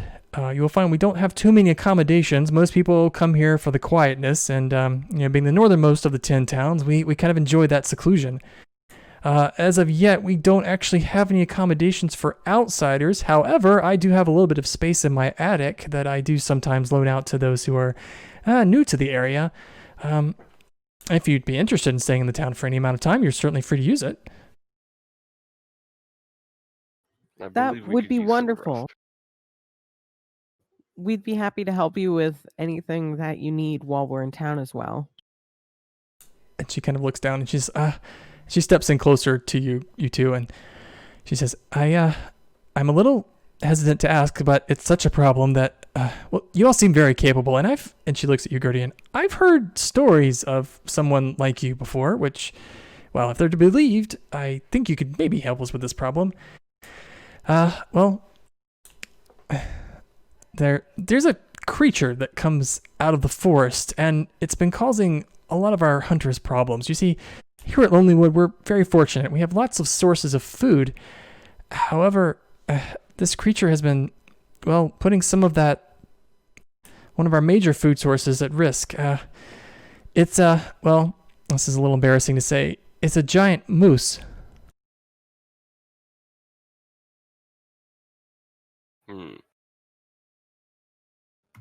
But what's different is this moose actually is killing people. If you can deal with the moose, then I would be, well, I would be very much in your debt. If it so happens to attack while we are here, we will render our aid. But in the meantime, we should try and find information on this tally. Is there anyone here that could provide sources of information that aren't the normal means? And she says, I understand your affection for your friend, and I hope they're okay, but if you can find time to take care of this moose, how about this? I'll offer you 100 gold pieces for its head. That is a very generous price. And she says, please, our loggers are being terrorized. Our hunters are being chased out of the forest. People are being killed by it. I wouldn't be much of a good town speaker if I let a dumb moose get the better of us. And just add a character. Who are we talking to? This is Nimsy Huddle. She's the speaker, which is the equivalent of like the mayor of the town. Thank you. Will, speaker, is there any way, maybe if you gave us a place to sleep, that would help us to take this job? And she says, oh yes, you're welcome to use my attic for as long as you'd like. If you can help me with the moose.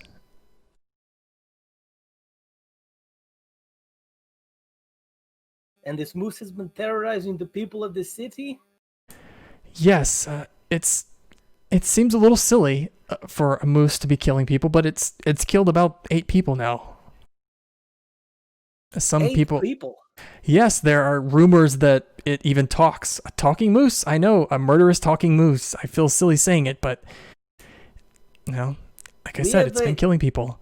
We have encountered talking owl, other talking creatures. This seems to be an issue here in this area. Well, maybe they're all friends, these talking creatures. The ones we met did not seem to have a murderous streak.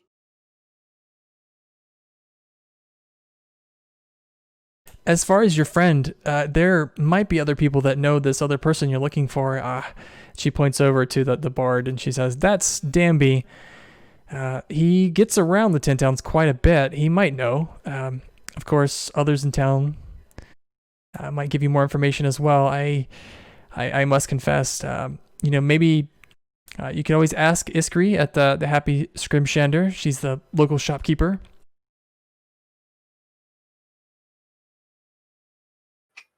Very well.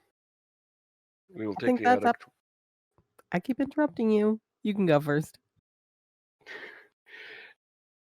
We will take the attic and help with the moose. I will look around and see if I can find any other individuals who might know of Tally and his whereabouts while the 3 of you go rest.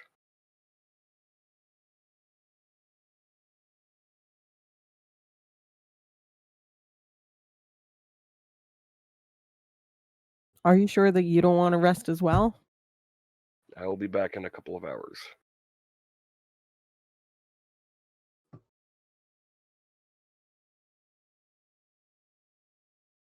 Nimsy says, "Well, I'm going to head right on home and start cooking some cookies. If you guys are going to stay the night, it's the least I can do is have a nice treat for you in the morning."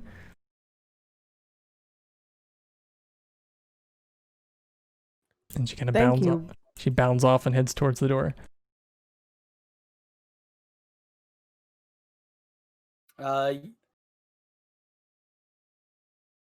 Yeah, I guess if Gerdine wants to stay behind, Rorgar is more than willing to get a night's sleep. Virion would like to recover from being paralyzed.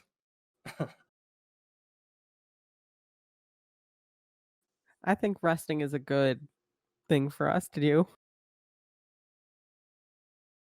We can search for more information in the morning.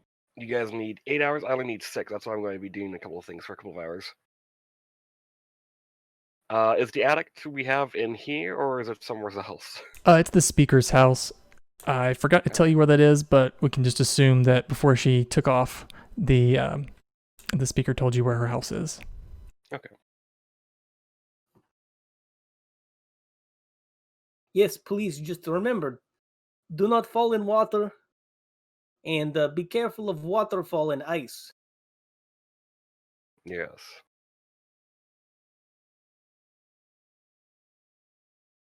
And with that, Rorgar will follow the speaker.